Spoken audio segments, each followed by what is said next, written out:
ግን አላህ Subhanahu Wa Ta'ala ሰሚም ነው ተቀባይም ነው ዱዓሽንም ተቀባይ ነው። አሁን እኮ እኔ አንተን መብት እኮ አከብራለሁ ቢ አናኔ ላንተ ልክ ነህ። እኔ ደግሞ የኔ አምላክ ኢየሱስ ነው። እኔ ልክ ነኝ።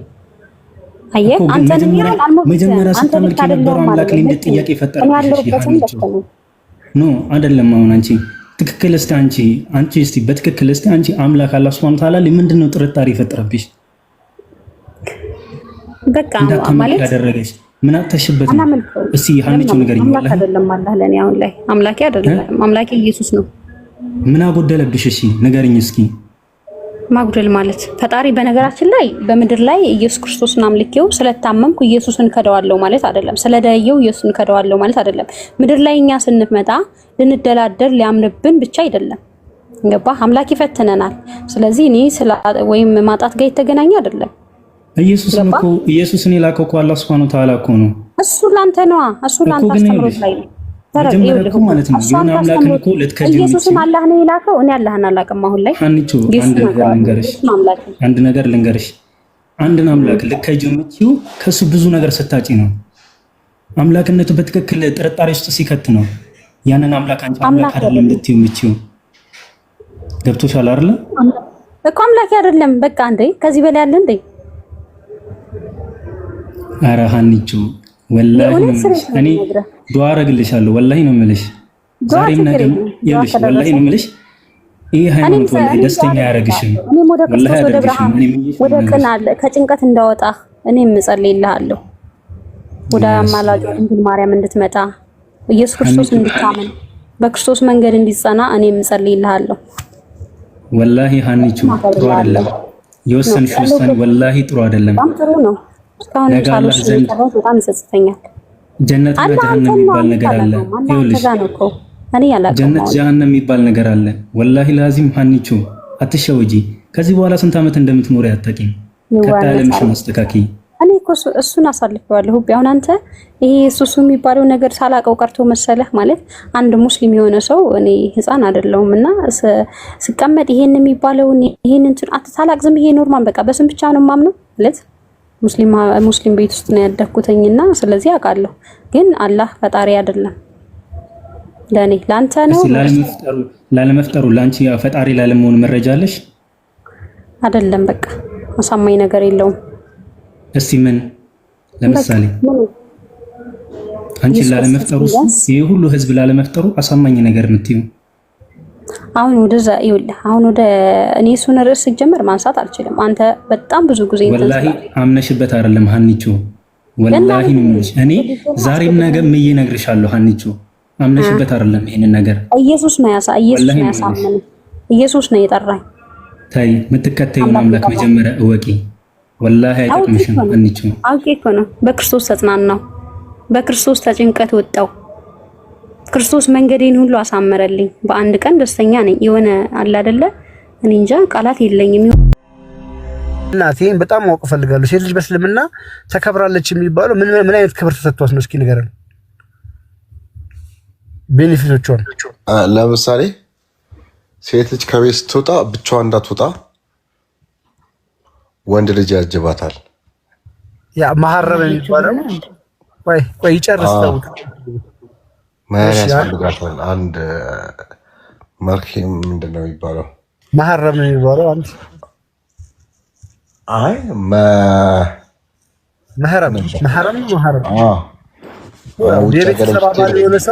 ጉዞም ስታደርግ አንድ ወንድ የግድ ያስፈልጋታል። ዩኒቨርሲቲም ስትሄድ አሁን አንድ ወንድ ያስፈልጋታል። ኢቨን ሁለት ሆነው መሄድ አይችሉም። ቀጥልሽ። ያ ማለት ለሴት ልጅ ክብር ነው። እሺ ቀጥል። አንድሽ ሴት ልጅ እንዳትደፈር ያደርጋል። እሺ አንድ ቀጥሎ ባል ወንድ ልጅ ምንድነው ከሚስቱ የበለጠ እናቱ መውደድ አለበት። ሚስቱን ካልወደደ ምን ዋጋ አለው? በቃ ዞሮ ዞሮ እሷንም ልጇ ያከብራታል ማለት ነው። እንዴ ዞሮ እኮ እሱም እየረገጠ ነው እኮ።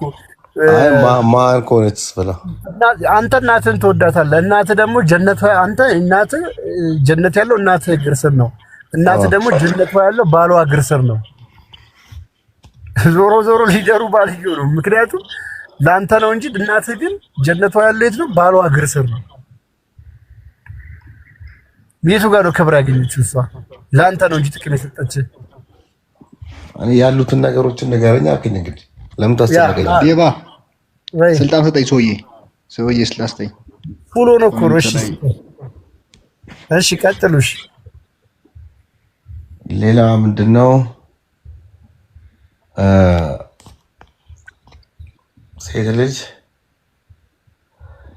4 ሚስት ማግባት፣ ባሏ 4 እንዲያገባ፣ ወንዶች 4 እንዲያገቡ ከክብር ጋር ምን አገናኘው? አብዱል ፈታህ እሱ ዓለም ላይ ትርፍ ሴቶች እንዳይኖሩ ያግዛል።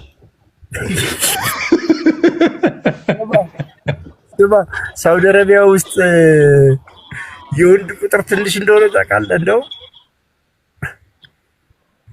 አይደለም የሴት ቁጥር ነው ምናምን ነገር ብቻ ተገላቢጦች ነው። ሴቶች ቆመው እንዳይቀሩ ያግዛል። ብዙ ናቸው ይባላል። ትንሽ ናቸው ሴቶች ሳውዲ አረቢያ። ኧረ ስማ አንተ ዴባ ያለውን ሰምተሃል? ግን ቆመው እንዳይቀሩ ያግዛል።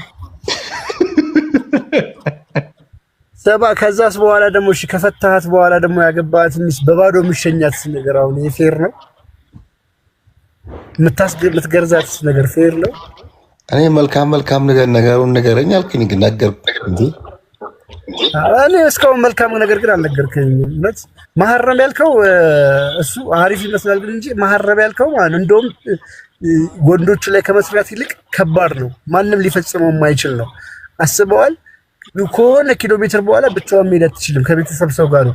አሁን እያንዳንዱ ሄደው የሚማሩት ሴቶች አስባቸው። እንዴት ነው ልታስተምር የምትችለው? 3 ሴት ሊኖር ይችላል። 3 ሰው መድበህ ነው የምታስተምረው? ናንሴንስ የማይሆን ነገር። ዩኒቨርሲቲ ልከህ እንዴት ነው ልታስተምር የምትችለው? በቃ ሴት ልጅ ከቤት የማትወጣ ነገር መሆኗን በዚህ ራሱ አንድ ማሳያ ነው። ምክንያቱም ይሄ ልታደርግ የምትችለው ለሆነ ቦታ ብቻ ስለሆነ ለሆነች ቦታ ልትወጣው እንጂ ለስራ ልትወጣ አትችልም። ለትምህርት ልትወጣ አትችልም። ለተለያዩ ነገሮች ልትወጣ አትችልም። ይሄ እንደውም ገደብን የጣለበት ይሄ መሐረም ጉዳይ። አንተ እኮ ቁርአን እኮ እንደ ክርስቲያን ስለምትረዳ ለምን እንደ ሙስሊም ሆነ አትረዳም?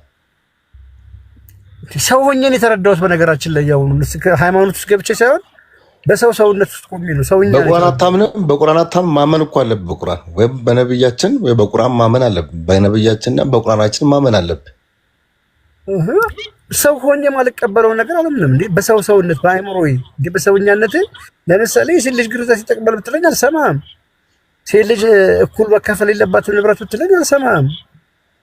ይሄ ፌር አይደለም። የፈጣሪ ነው ለዛ አልችልም። ሰው ሆኜ በሰውኛ ማለት ነው። ባሪያ እኮ ነህ። ዝም ብለህ ትቀበላለህ? አትቀበልም። ባሪያ እኮ ነህ ደስ ይላል እና ባሪያ እኮ ነህ ያሉን ተቀበል። ሌላ ብን ነበር ሴት ልጅ እስልምና በጣም አልቋታል። በምን መሰላችሁ? አላህ ሙስሊም ስላደረገኝ አልሐምዱሊላህ፣ ስላደረገኝ አልሐምዱሊላህ ከመናገሬ በፊት እና ምንድነው ሴት ልጅ አላህ ያላቃት በምንድነው? እኛ ጋር ሴት ልጅ ጁልባብ በማልበስ ጁልባብ ምን ለብሰው እኮ ለራሱ በተለደ አንተ እኮ ነው። አልሐምዱሊላህ የሴት ልጅ ሰውነት በጣም የተከበረ አብዱል ፈተና ቆይ ስማኝ፣ ጥሩ ነገር ልናገር አታስጨርሱም። ችግራችሁ ይሄ ነው።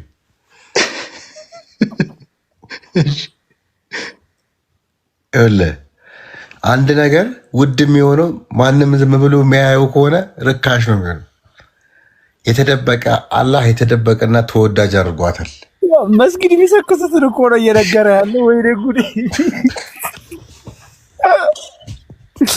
እንደ ከሰል ጠቅልለው ሸፍነውት የተወደደ አላለች። መስጊድ ውስጥ እንደዚህ እኮ ነው ቁጭ አድርገው የሚሰክሱ። ይሄ እኮ የሚታይ ነገር ከረሜላ ታውቃለህ? ይኸው የተላጠ ከረሜላና የተጠቀለለ ከረሜላ እንዴት ልዩነቱን አየኸው አይደል? ይለዋል። ፐርፖዙ እኮ ማለት ነው። ገና እነግርሃለሁ፣ አስጨርሰኝ። ለምንድን ነው የማትወዱት? ለምንድን ነው መስማት የማትፈልጉት? ሌላው አልሐምዱሊላህ ሙስሊም ስላደረገኝ ከቤት እንዳትወጣ እስልምና ያዛል። እንዲህ እንደ ወንድ ነው መድከም ያለበት፣ ቤቱን ማስተዳደር ያለበት ወንድ ነው። ለፍቶ ጥሮ ማምጣት ያለበት ቤቱ ማስተዳደር ያለበት ወንድ ነው። ሴት ልጅ ከቤት እንዳትወጣ ያዛል። ይሄ ክብር አይደለም? ከዚህ በላይ አልሐምዱሊላህ፣ ከዚህ በላይ ምን አለ እስቲ? የእናንተ እኮ ሴቶች ሲዞሩ ፀሐይ የሞቃቸው ፀሐይ የበላቸው ከስንቱ እዛ ታክሲ ተራ ከማንም ጋር እንትን እያሉ ከማንም ጋር እዛ እየተሰዳደቡ መጥተው ባል እንዴት አሁን ያንን ከንፈር ይስባል? ማንም ያላየው ከማንም ጋር እንትን ያለ ቤት ውስጥ ቁጭ ያለ እንትን ከንፈር ምናምን ይዞ ይስማል ባል። ይገባችኋል? የሰው የጤና መስመር አስይዝልኝ እንዴባ እናንተ አሰሙም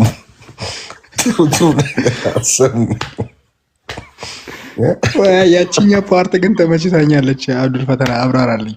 ሴት ልጅ ቆማ እንዳትቀር የምትለው ክብርን ያመለክታል ማለት ነው። ከቤት እንዳትወጣስ ድካም እኮ ነው። ከቤት መውጣት ምን ጠቀማሉ? እስቲ መዝናናት ቢያምራትስ? ወክ ማድረግ መዝናናት ምናምን ከባል በላይ መዝናናት አለ?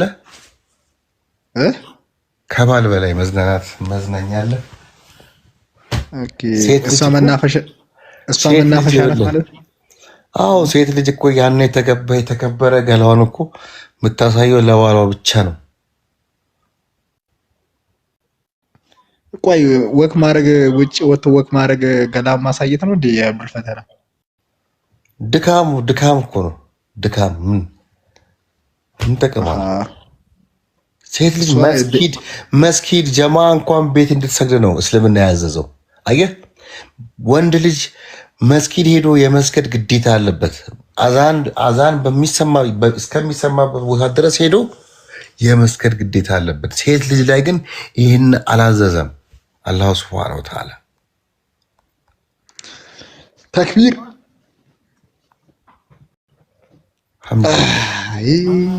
አልሐምዱሊላህ ሙስሊም ስላደረገ እኔ የምለው ሰላት እየሰገዱ ኢማሙ ሲሳሳት ወይ ደግሞ ከሚስት ጋር እየሰገድክ አንተ ብትሳሳት ስታሰግድ ወንዶች ሱብሃንአላህ ይበሉ በድምጻቸው፣ ሴቶች ግን ድምጻቸውን አያውጡ ያጨብጭቡ የተባለው ለምንድን ነው?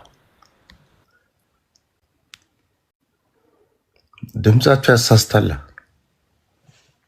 ተሳስተህ ታውቃለህ? አንተ በድምጻቸው ተሳስተህ ታውቃለህ? በቃ ነብያችን አሉ። አንድ ነብያችን ሰለላሁ ዐለይሂ ወሰለም ያሰገዱ ህፃን ልጅ ያለቅሳልና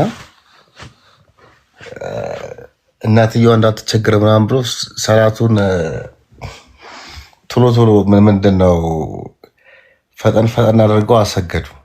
ያ ማለት ለሴት ልጅ ያላቸውን ክብር ጸሎት አቋርጡላት፣ ለሴት ማለት ነው። ከአላህ ጋር የነበራቸውን ንግግር አቋርጠው ቆይ ማለት ፈጠን ስትል ሰላቱን ላይ አጠር ያለ ሱራ ቀርተው ነው ወይንስ ስፒዱን እንዲጨምር? መጀመሪያ ሲቀራ ቢስሚላሂ ራህማን ራሂም አልሐምዱሊላሂ ረቢል ዓለሚን አርራህማን ራሂም ማሊክ የውሚዲን ምናምን እያልክ ነው የምትቀራው ቀስ እያልክ። አሁን ቢስሚላሂ ረህማን ራሂም ማሊክ የውሚዲን ምናምን ብለው ጨርሰው ሶርቱ። ወይኔ ዜማውን ደግሞ ግጥም አደረጉታ ነብያችን ግጥም አድርጎታ ቶሎ ለመጨረስ። ለሴት ልጅ ካላቸው ክብር ነው እንጂ እንዴ ካላይ አስበልጦ ይወዳሉ ይባላል ሴት ልጆች እና አስበልጧል እንዴ?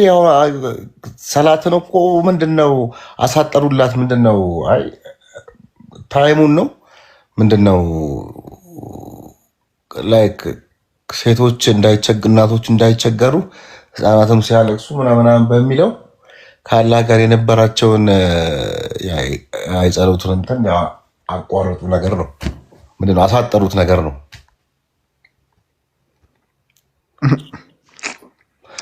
ሴት ልጅ ሰላት እየሰገድክ እንድታቋርጥ አይፈቀድም። ከፊት ሰላቱ ይበላሻል፣ ይሳሳታሉ ምናምን። ግን አንተ አሁን በሚስትህ ሰላት እየሰገድክ በድምጿ ሱብሃንአላህ ብትል ትሳሳታለህ አንተ? እስኪ አንተ ልጠይቅ ፐርሰናሊ። እኔ እኮ እሱን እኮ ነው ዴቫ፣ ትልቁ ጥያቄ ነው እሱ ነው።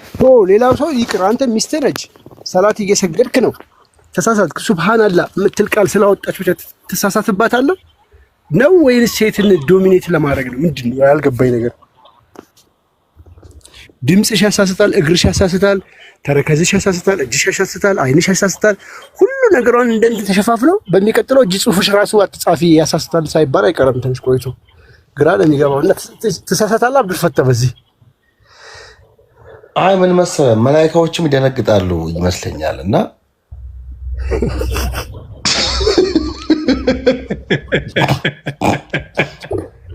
ለምን ነው በሃይማኖት የምትስቁት? እነሱም ይሳሳታሉ እንዴ? አዲስ መረጃ ወጣ። የእናንተን ልንገራችሁ። እናንተ መጽሐፍ ቅዱስ ያለውን ማርቆስ ወንጌል 66:70 ምናምን አውጣ፣ መዝሙር 56 አውጣ። ጂዛ እስቲ ጂዛ ገብቷል። ጂዛ እስቲ እናናግረው። ትናንትና ያሳከኝ ማለት ነው ወይ ደስታ።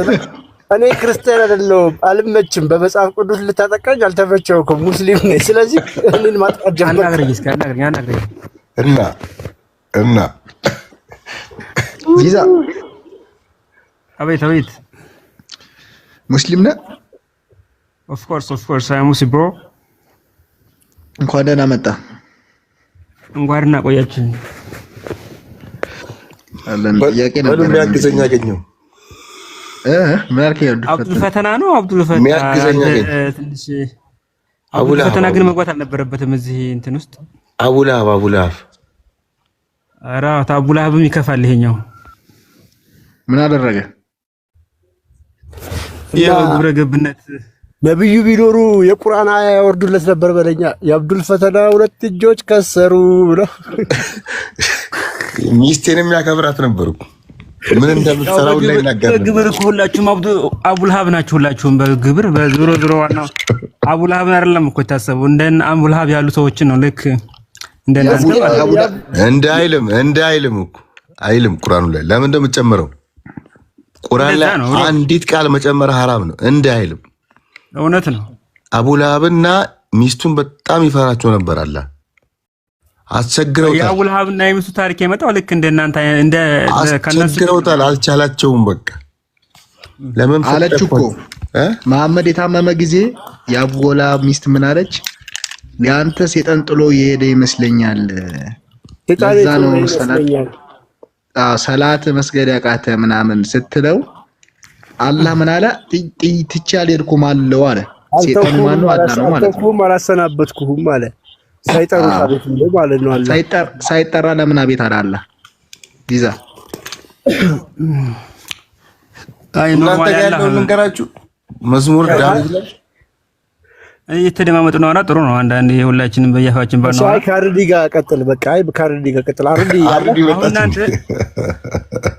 ዴቭን ድምጽ ያሳስታችኋል ብዬ ዝም ብል ይሻላል። አረ ይወዳስ ያንተ ሰላት የትራይ መስጠት ትክክል ነው። ያሳስታል። ያንተ ሰላት እየሰገድን ነው። ሬዲ ያሳስታል። ይሄ አርዲ ድምጽ ያሳስታል። የሴት ድምጽ ስለሚመስል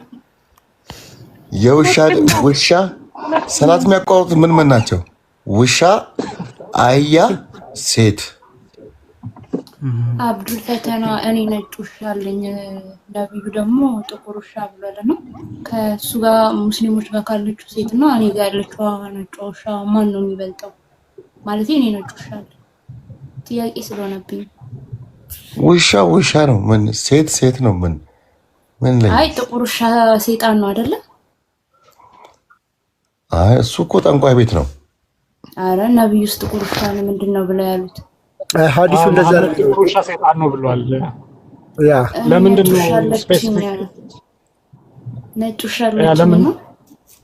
ያ ለምንድን ነው ጥቁር ውሻ ብሎ ሲጠየቅ መሐመድ ጥቁር ውሻ ሰይጣን ስለሆነ ነው ብሏል። የሚል ነገር አንቺ ዩር ሴፍ ዩር ኦኬ።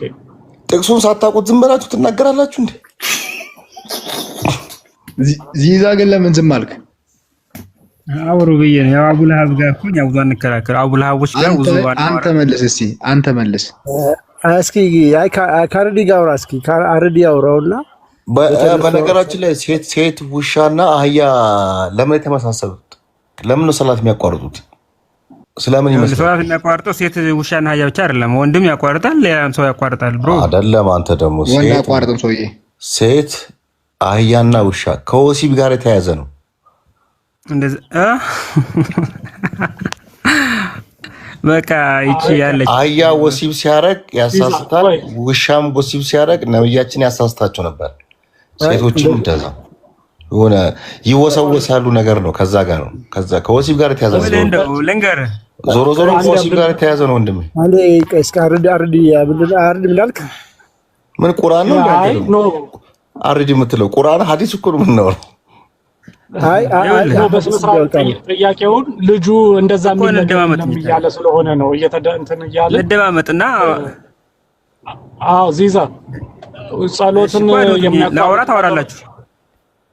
አዳምጠኝ። ጸሎትን የሚያቋርጡ ነገሮች ብሎ መሐመድ ሲናገር ወንድ ያቋርጣል ብሎ ተናግሯል እንዴ? መሐመድ ያቋርጣል።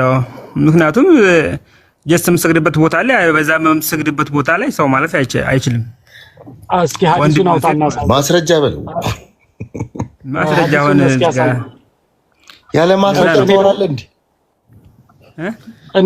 እኔ ደግሞ ኦኬ ወይ ቀጥልሽ አብዱ ፈተና በቃ እንግዲህ ሴት ብቻ ነው የሚል ካለ ማስረጃ እንድትሉት ነው እንጂ ማስረጃ የሚለው ሐዲሱ የሚለው ወንድ አህያ እና ውሻ ሴት ጥቁር ውሻና አህያ ምንድነው? ሴት ውሻ አህያ ለምንድነው? ያ አላህ ያንተ አላህ ምንድነው እኛን የሚጠላን ከውሻ ጋር ለምንድነው የሚመድበን ብላ እኮ አይሻ እያማረረች አይደል እንደ ሐዲሱ ላይ ያለው ስታማረር። እንግዲህ ብታሳዩ ደስ ይለኛል። ሐዲስ ካላችሁ ይሄ እንደዚህ የሚል አንተ መጀመሪያ ግን ወንድ ያቋርጣል የሚል ሐዲስ አለ። እሱ ሐዲስ ስጠን ወንድ ስላልክ ማለት ነው እምልህ አንዴ ኖርማሊ እኔ እንደዚህ እያንዳንዱ ነገር ላላቅ ይችላል ማለት አሳዩት። ችግር የለውም። ከፈለግ ፈቃደኛ ከሆናችሁ በዛው አሳዩት። ይወቅ ይማር። አሳዩኝ። ያ እናሳየዋለን። ግን ወንድ ስላለ ወንድ ያልክበት ቀጥሎ ወንድ ያመጣል። ቀጥሎ ወንድ ያመጣል። አንድ ነገር ግን ልንገራችሁ። ሄሎ አንድ ነገር አድምጡኝ እስኪ አንዴ። ይሰማል? መክፈት የሚችል ሰው አንድ ጊዜ ከፍቶ ያሳየው ሐዲሱ የሚለውን ሀቢብ ትችላለህ? እሺ ልክፈትላችሁ። ቡሃሪ የሴት ምናምን የሚለው ልክፈትላችሁ። ጥቁር ውሻ አሳየው። ኦኬ ቡሃሪ 514 አይ ቲንክ እንዘት ልክፈትላችሁ። ድመትስ ጸሎት ታቋርጣለች እንዴ? ሙሳብ ኢብኑ ዑመር አብሽር ብዙ አትጨናነቅ። እንደነዚህ አይነት ሰዎች ቢመጡ ትውጣ ምናምን የምትሉ ሰዎች ወዳሻ የምትሉ ሰዎች ችግር የለውም። እኛ በእስልምና ድመት ቁርአን ትቀራለች፣ የሆነ ድምፅ የምታሰማው ነገር አለ እና ቁርአን ትቀራለች ይባላል። ይሄ ዝም ብለህ ነው መረጃ አምጣሽ እንደዛ የሚለው ትቀራለች የሚለው ድመት ግን አይ ለምንድን ነው ድመት ጸሎት ታቋርጣለች? አንተ ሙስሊም አይደለም ማለት ነው። አንተ ሙስሊም አይደለም። ሙስሊም ነኝ ሲጀመር የቃል ተላላኪ ነው መሰለኝ። ቆም ብለህ ነው የቃል ተላላኪ ሳይሆን አይቀርም። ይክዳል። ሙስሊም አልሐምዱሊላህ በአንድ አላህ አምናለሁ፣ በአንድ ፈጣሪ አምናለሁ። ብሮ ባልተወለደ በማይወልደው ማለት ነው። አላህ አንድ ነው ማለት ነው። ሶስት አይደለም። ምንድነው? የትም አማራጭ የለውም። በቃ እንደ ሰው ብቸኛ ነው። ፈጣሪያችን አላህ አንድ ነው። ይሄ በየትኛው ሎጂክ ልታገኘው የምችለው ነው። ማን ነገረ? አይተዋል? አንተ አይተዋል? ኢየሱስን ታዲያ በቃ ኢየሱስም ሶስት ነው አለ፣ ይሄም ሶስት ነው አለ። ዝም ብለህ ተቀበል። አንተ ስላሴን አይታቸዋል? ጂዛ ስላሴ ወደ ሌላ ቶፒክ እየገባችሁ ነውና፣ አይ አረብኛ ትችላለህ ወይስ እንግሊዘኛ ነገር? አረብኛ ትችላለህ? አረብኛው አነባለሁ ግን ላልተረጉመው እችላለሁ። ትርጉሙን ካላወቀው ታዲያ ብታነብቡ ምን ዋጋ አለው? ምን ነካ አንተ? ይሄን እኮ ከባድ እኮ ነው። አንተ ምን ነካ? እኔ ሎጂካሊ ማወቅ ያለብኝ ነገር ነው ያለባለ ግን ትርጉሙን አልችልም። አሁን አንተ ቢያንስ 20 ምናምን ዓመት ነው። ትርጉሙን እስክትለምድ ደግሞ አንድ 40 ትገባለህ። ለምን ግዴታ ነው ትርጉም አማርኛ ማንበብ አይጠበቅም። እንደዚህ ነው እስልምና ነገሩ እድሜውን ያራዘመው። በነገራችን ላይ በቋንቋ ውስጥ ተደብቆ ሳታውቅ ምናምን ምን ትጨርሳለህ? ከባድ ነው። አንተ ግዕዝ ትችላለህ ለምሳሌ ላንብብልህ ወይም ዕብራይስጥኛ ትችላለህ አንተ? የግድ ዕብራይስጥኛ መቻል አይጠበቅብኝም። ትርጉሙን አነባለሁ። የግድ አረበኛ መቻል አይጠበቅብኝም እኔ እንዴ። እሱ እኮ በዕብራይስጥ ክርስቲያኖች እኮ በዕብራይስጥ ፋቲሃ አይቀሩም እንዴ? አንተ እኮ ፋቲሃ ግዴታ ነው። ያ ስለጠፋ ኖርማሊ ዕብራይስጥኛው ስለጠፋ አዲሱ የተአደሰው መጽሐፍ ቅዱስ ስለሆነ ያለው ለዛ ነው። ይሄኛውን የምታነቡት ማለት ነው። ለዛ ነው። እሺ ቀረበልህን አንብብ። ከቶፒክ በጣም እየዘለላችሁ ነውና ዕብራይስጥ ወይ ጉዴ ስለጠፋ አላለም። እሺ በቃ ያሉ ነው በቃ የሚያዝጓችሁ። ለማንኛውም እሺ አንብብለት ቡሃሪ 514 ለእኔ ምን ታነብልኛለህ? ለአንተ አንብብ። እኔ አንብቤዋለሁ ሁሉንም። አብሽር እኔ አውቀዋለሁ የምትለው እና ካወቅ ለምጠይቀው እምነት 100% እስልምናን እየተቀበልኩ ሰው ነኝ። ያንዳንዱ ሐዲስ ያንዳንዱን እንትን እንደ ቅድም የለም አላልክም እንዴ? አንተ ውሸት በቃ ውሸት ምንድነው ግን? ሴጣን እኮ ነው በቃ ሃይማኖቱ መንፈሱ እኔ እንጃ ምን ያን እንደሚያስተምር እኮ ሰው ሁሉ ሴጣን ነው። ጂኒ ነህ አንተ፣ ጂኒ ነህ እንዴ? አውዙ ቢላሂ ምን ሸይጣን አብዱራህማን አንተ ቅድም ሐዲሱ አላቆም ክፈቱልኝ አላልክም? አረበኛ እኮ እያልኩ ያለሁት እኔ አረበኛውን ታነባለህ ግን አነበም ላላነብ ይችላል። እሱንማ ቅድም ዘጋን እኮ እሱን ቅድም ጨረስን። ግን አረበኛ አችልማ ሐዲሱን አታውቀውማት አይደለም ብሮ አታነብም ማለት እሱንማ ጨረስን፣ ተስማማን እኮ ችግር የለውም ተባባልን፣ ቀጠልን። አሁን ወደ ሐዲሱ እየሄድን ነው በእንግሊዝኛ በትርጉሙ እናም በበለ ሲሄዱ ምን አልከውን አያውቀዋለሁ እኮ አልክ። አውዙ ቢላሂ እኮ አብውልኝ። እሺ ታውቀዋለህ ሐዲስ አንብብልሽ ታውቀዋለህ? ሐዲሱን ታውቀዋለህ? ግን አንብብልኝ። ስለምንድን ነው ሐዲሱ የሚያወራው? ስለምንድን ነው የሚያወራው? ስላወራችሁት ነገር ቅድም ስላወራችሁት ነገር ነው የሚያወራው። አንብብልሽ ጨርሰህ ነው ሀቢብዬ አትድከም። ምንድን ነው ያወራ ነው? ቅድም ከሶላ ጋር የተገናኘ አይደል ያወራችሁት? ወዳጅ በስነ ስርዓት ማለት የሆነ ታይም ለመፍጀት ምናምን ነገር ሰላት የሚያቋርጡት ሴት ወንድ አህያ ናቸው አለ። ስለዚህ ማለት ነው አሁን አውቀዋለሁ ብለሃል። የምታውቀውን ይህንን ሐዲስ ንገረን። አውቀዋለሁ ብለህ የለ ወይስ ዝም ብለው ያሻል? አይ አላውቀውም ብለዋል። አታስጨንቂው። አውቀዋለሁ። ቆይ አብዱያ እንዴ አውቀዋለሁ ብለሃል አይደል? አሁን ባታነበውም አውቀዋለሁ እያልከው ነው። ሶዛት እስኪ አንብቡት። እናንተ እንድታውቁት አንብቡት። እሺ ቆይ ላንብብልህ። ካንተ በላይ እናታችን ኢትስ ኦኬ እናንተማ ሌላ እውቀት ስለላችሁ እችን ታውቃላችሁ ይመስለኛል። The thing whiching annual pray the anointed before me and that were a dog, a donkey and a woman side. ሰላትን ከሚያበላሹ መካከል ውስጥ መሐመድ ማና ዘጋቢው አይሻ ናት። ሰላትን ከሚያበላሹ መካከል ውስጥ ወይም ሰላትን ከሚያስቆሙት መካከል ውስጥ አንዱ ማን ነው? ውሻ፣ አህያና ሴት ናቸው አለ። I said መልሳ አይሻ ምን ብላለች? you have compared the woman to donkey and dogs. እኛ ሴቶችን ከመንጋ ከአህያ ጋርና ከውሻ ጋር አወዳደርከን። compared አወዳደርከን አለችው። ይህ ከዛ ሌላ ነገር ያወራው። ስለዚህ ሴት ልጅና ውሻ እና አህያና ሴት ልጅ ውሻ አህያ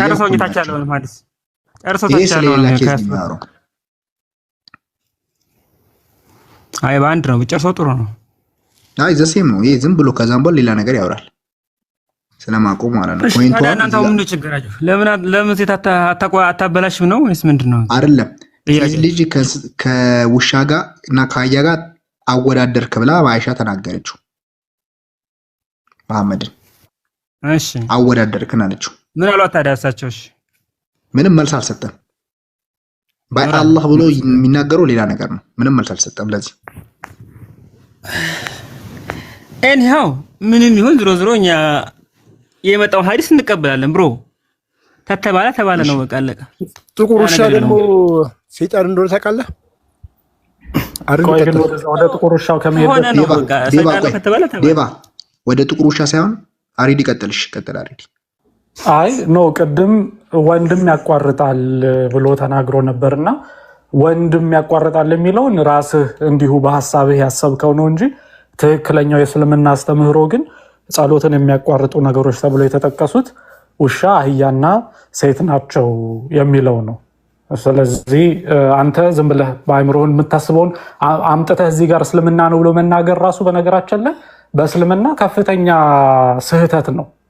በጣም ከእስልምና ያስወጣል ሁሉ ብለው ይናገራሉ አንዳንድ ሰዎች። ያለ እውቀት መታችሁ ስለ እስልምና ስታወሩ ያ ነገር ስህተት ነው እና አንደኛ እሱ ነው። ወንድ የሚለው ነገር የለም፣ ሴት ነች ታቋርጣለች የተባለችው። ሁለተኛው ደግሞ ቁም ነገሩ ምንድን ነው? አይሻ የተናገረችው ነገር በጣም ቁልፍ ነገር ነው። ያ ምንድን ነው? እንዴት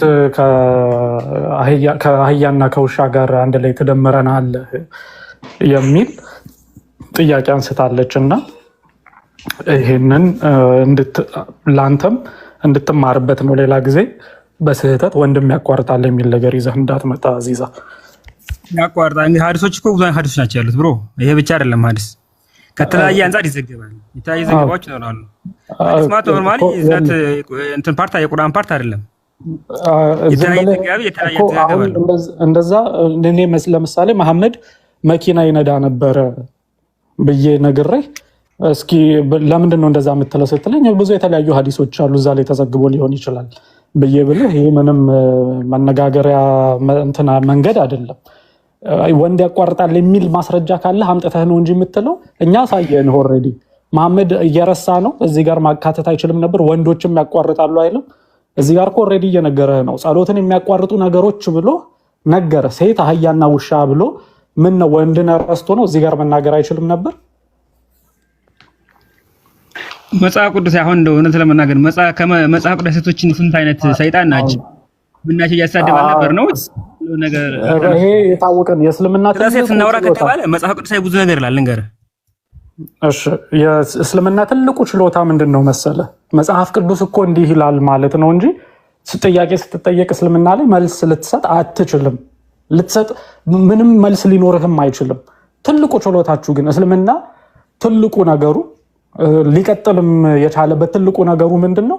መጽሐፍ ቅዱስ እኮ እንዲህ ይላል እያለ ነው እንጂ አንተ በራስህ ስለ እስልምና ውስጥ ያለውን ነገር እስኪ እውነት ዘልቄ መጽሐፍ ቅዱስ ሳልል እስኪ ዘልቄ እስልምናን በደንብ አድርጌ ምላሽ ልስጥበት ብለህ ብትገባ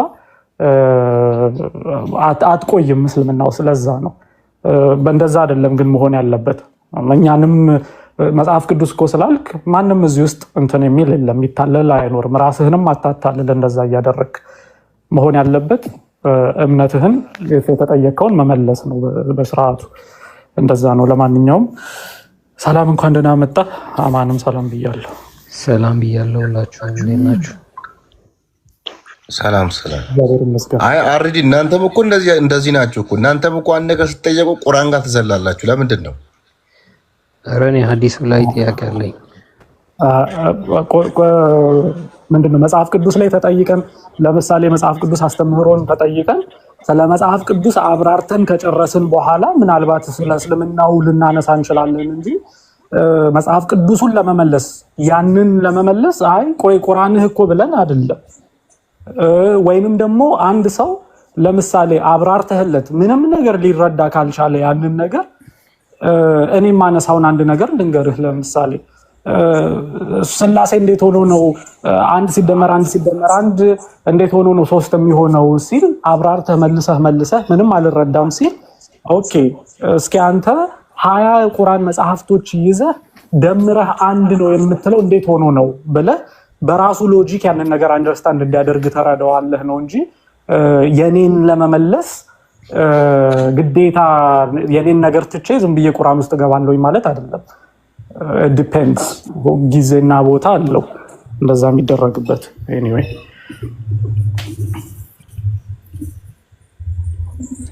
ባይ ዘ ዌይ አሪዲ እስልምናው የሚለው ከእናንተ ሴጣን የኛው ሴጣን ይሻላል ነገር ነው የሚጫወተው።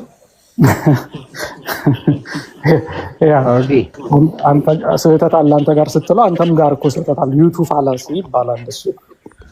ባይዘው መጀመሪያ ቤዚክ በሆነ ነገር ላይ ብናወራ ነው የሚሻለው። ኢዝናት ቤዚክ ባይዘው አሁን የምታወራው ነገር ቤዚክ አይደለም። የአንድ ሃይማኖት ግን መሰረቱ ምንድነው የሚለው ላይ ብናተኩር ጥሩ ነው። ምንድነው ቤዚክ ያልሆነ? ሴት ልጅ የሴት ልጅ ህይወት ቤዚክ አይደለም? አንተ ሴት ልጅን ንብረት 40 ዓመት ተጠቅመህባት ቆይ አዳምጠኝ 40 ዓመት ተጠቅመህባት ስታባራት ምንም አይነት ውርስ ሳታካፈላት ወጥቼ ለፍቼ የመጣሁት እኔ ነኝ በሚል ከልካሻ ምክንያት ማለት ነው ለአንተ ማግኘት እሷ ሰበብ ሆና ኢማጂን እሷ አግዛ ነው እንደውም ካንተ የበለጠውን ስራ ሰርታ ኦኬ ለዛውም የትኛው ላይ ስለ ሴቶች ክብር እንደሚጨነቀኛው ቁርአን ላይ መጽሐፍ ላይ ታውቃለህ። ወጥተሽ ቆይ አዳምጥ ወጣ መስራትን ከልክለሃት ይሄን ሁሉ ነገር አድርገህ እንጀን ከዛ በኋላ ስትፈታት በዛ ገንዘብ አንተ ሌላ ሚስት አገባበታል። አልፈልግም ብትል ደግሞ ድንቡሎ ሳሰጥ ልታባራት ማለት ነው። ምክንያቱም መብት ተሰጥቷል። ውርስ እንኳን እኩል ማትወርስበት ይሄን ሁሉ ስንት ጉድ ይዘረዝራል እስልምና ላይ ይሄን ሁሉ ነገር ይዘ ቤዚክ ነገር አይደለም ትላለህ እንዴ? ይሄ እኮ ነቀርሳ እኮ ነው። አንዳንድ ጎጂ ባህሎችን ለኩለትና ወራ ከተባለ ማለት ነው። አንዳንድ ጎጂ ባህሎችን ሰዎችን በማስተማር በማንቃት ትቃውቀዋለህ። ይሄ መለኮታዊ መገለጥ ነው ብለህ የ9 ዓመት ህፃን ልጅ እያገባህ እድሜ ልክ ልትኖር ነው እንደምትፈልጉት ወደ 7ኛው ዘመን ክፍለ ዘመን ወደ ኋላ ወደ ጋርጆች ዘመን ልጎቱት ነው እንዳላማችሁ። ይሄ እምነት ነው መስራት ነው ያገባው። ታዲያ ያንተ ቅዱስ አይደል አንዱ አይደል እንዴ? ነው ሶሎሞን ቅዱስ አይደለም በአንተ አባባል በዛ አባባል ከሆነ ማለት ነው። ሶሎሞን አሁን የተጠየቀውን መልስና የ6 ዓመት የ9 ዓመት ህፃን ልጅ ያገባውን ነብይህን ታሪክ ለመደብለቅ ይሄን ሁሉ ጉድ ይዘህ ይሄ መገለጥ ነው ብለህ እድሜ ልክ አም ፕራውድ ኦፍ ዛት ብሮ አም ፕራውድ የምን ጉድ ነው የምትለኝ? በጣም ኮራበታለሁ። በቃ አለቀ። እንደውም ያቺ ልጅ የሆነች እኮ መጨረሻ የእስልምና የሙስሊሞች እናት ነው የተባለችው። አይሻ እኮ የሙስሊሞች እናት ናት። አንዴ ተደፈረች አልክ፣ ሞተች፣ ተጎዳች ወይስ ምን ሆነች? ስማኝ፣ አንዴት የህይወት ጉዳይ እንደሆነ ላሳየህ። አንድ 3 ሐዲስ ላሳየህ ከህይወት ጋር እንዴት እንደሚገናኝ። አረፈ ሰምታዋል ያለው አሁን ፕራውድ ኦፍ ኢት ነው ያለው። ጌታው ድረስ ያ ብሮ ተውቃ እንዴ መቶ ቆይ ሀቢባ እንዴ በምንድን ነው የምትኮራው? በ9 ዓመት ህፃን ልጅ በማግባት ትኮራለህ? ኖ ያቺ 9 ዓመት ህፃን ልጅ ግን ለምን እንዳገቧትና መጨረሻ ላይ ለስምና ምን አይነት እንትን እንደሰጠች ስለምናውቅ ማለት የሙስሊሞች እናት ነው አይሻ።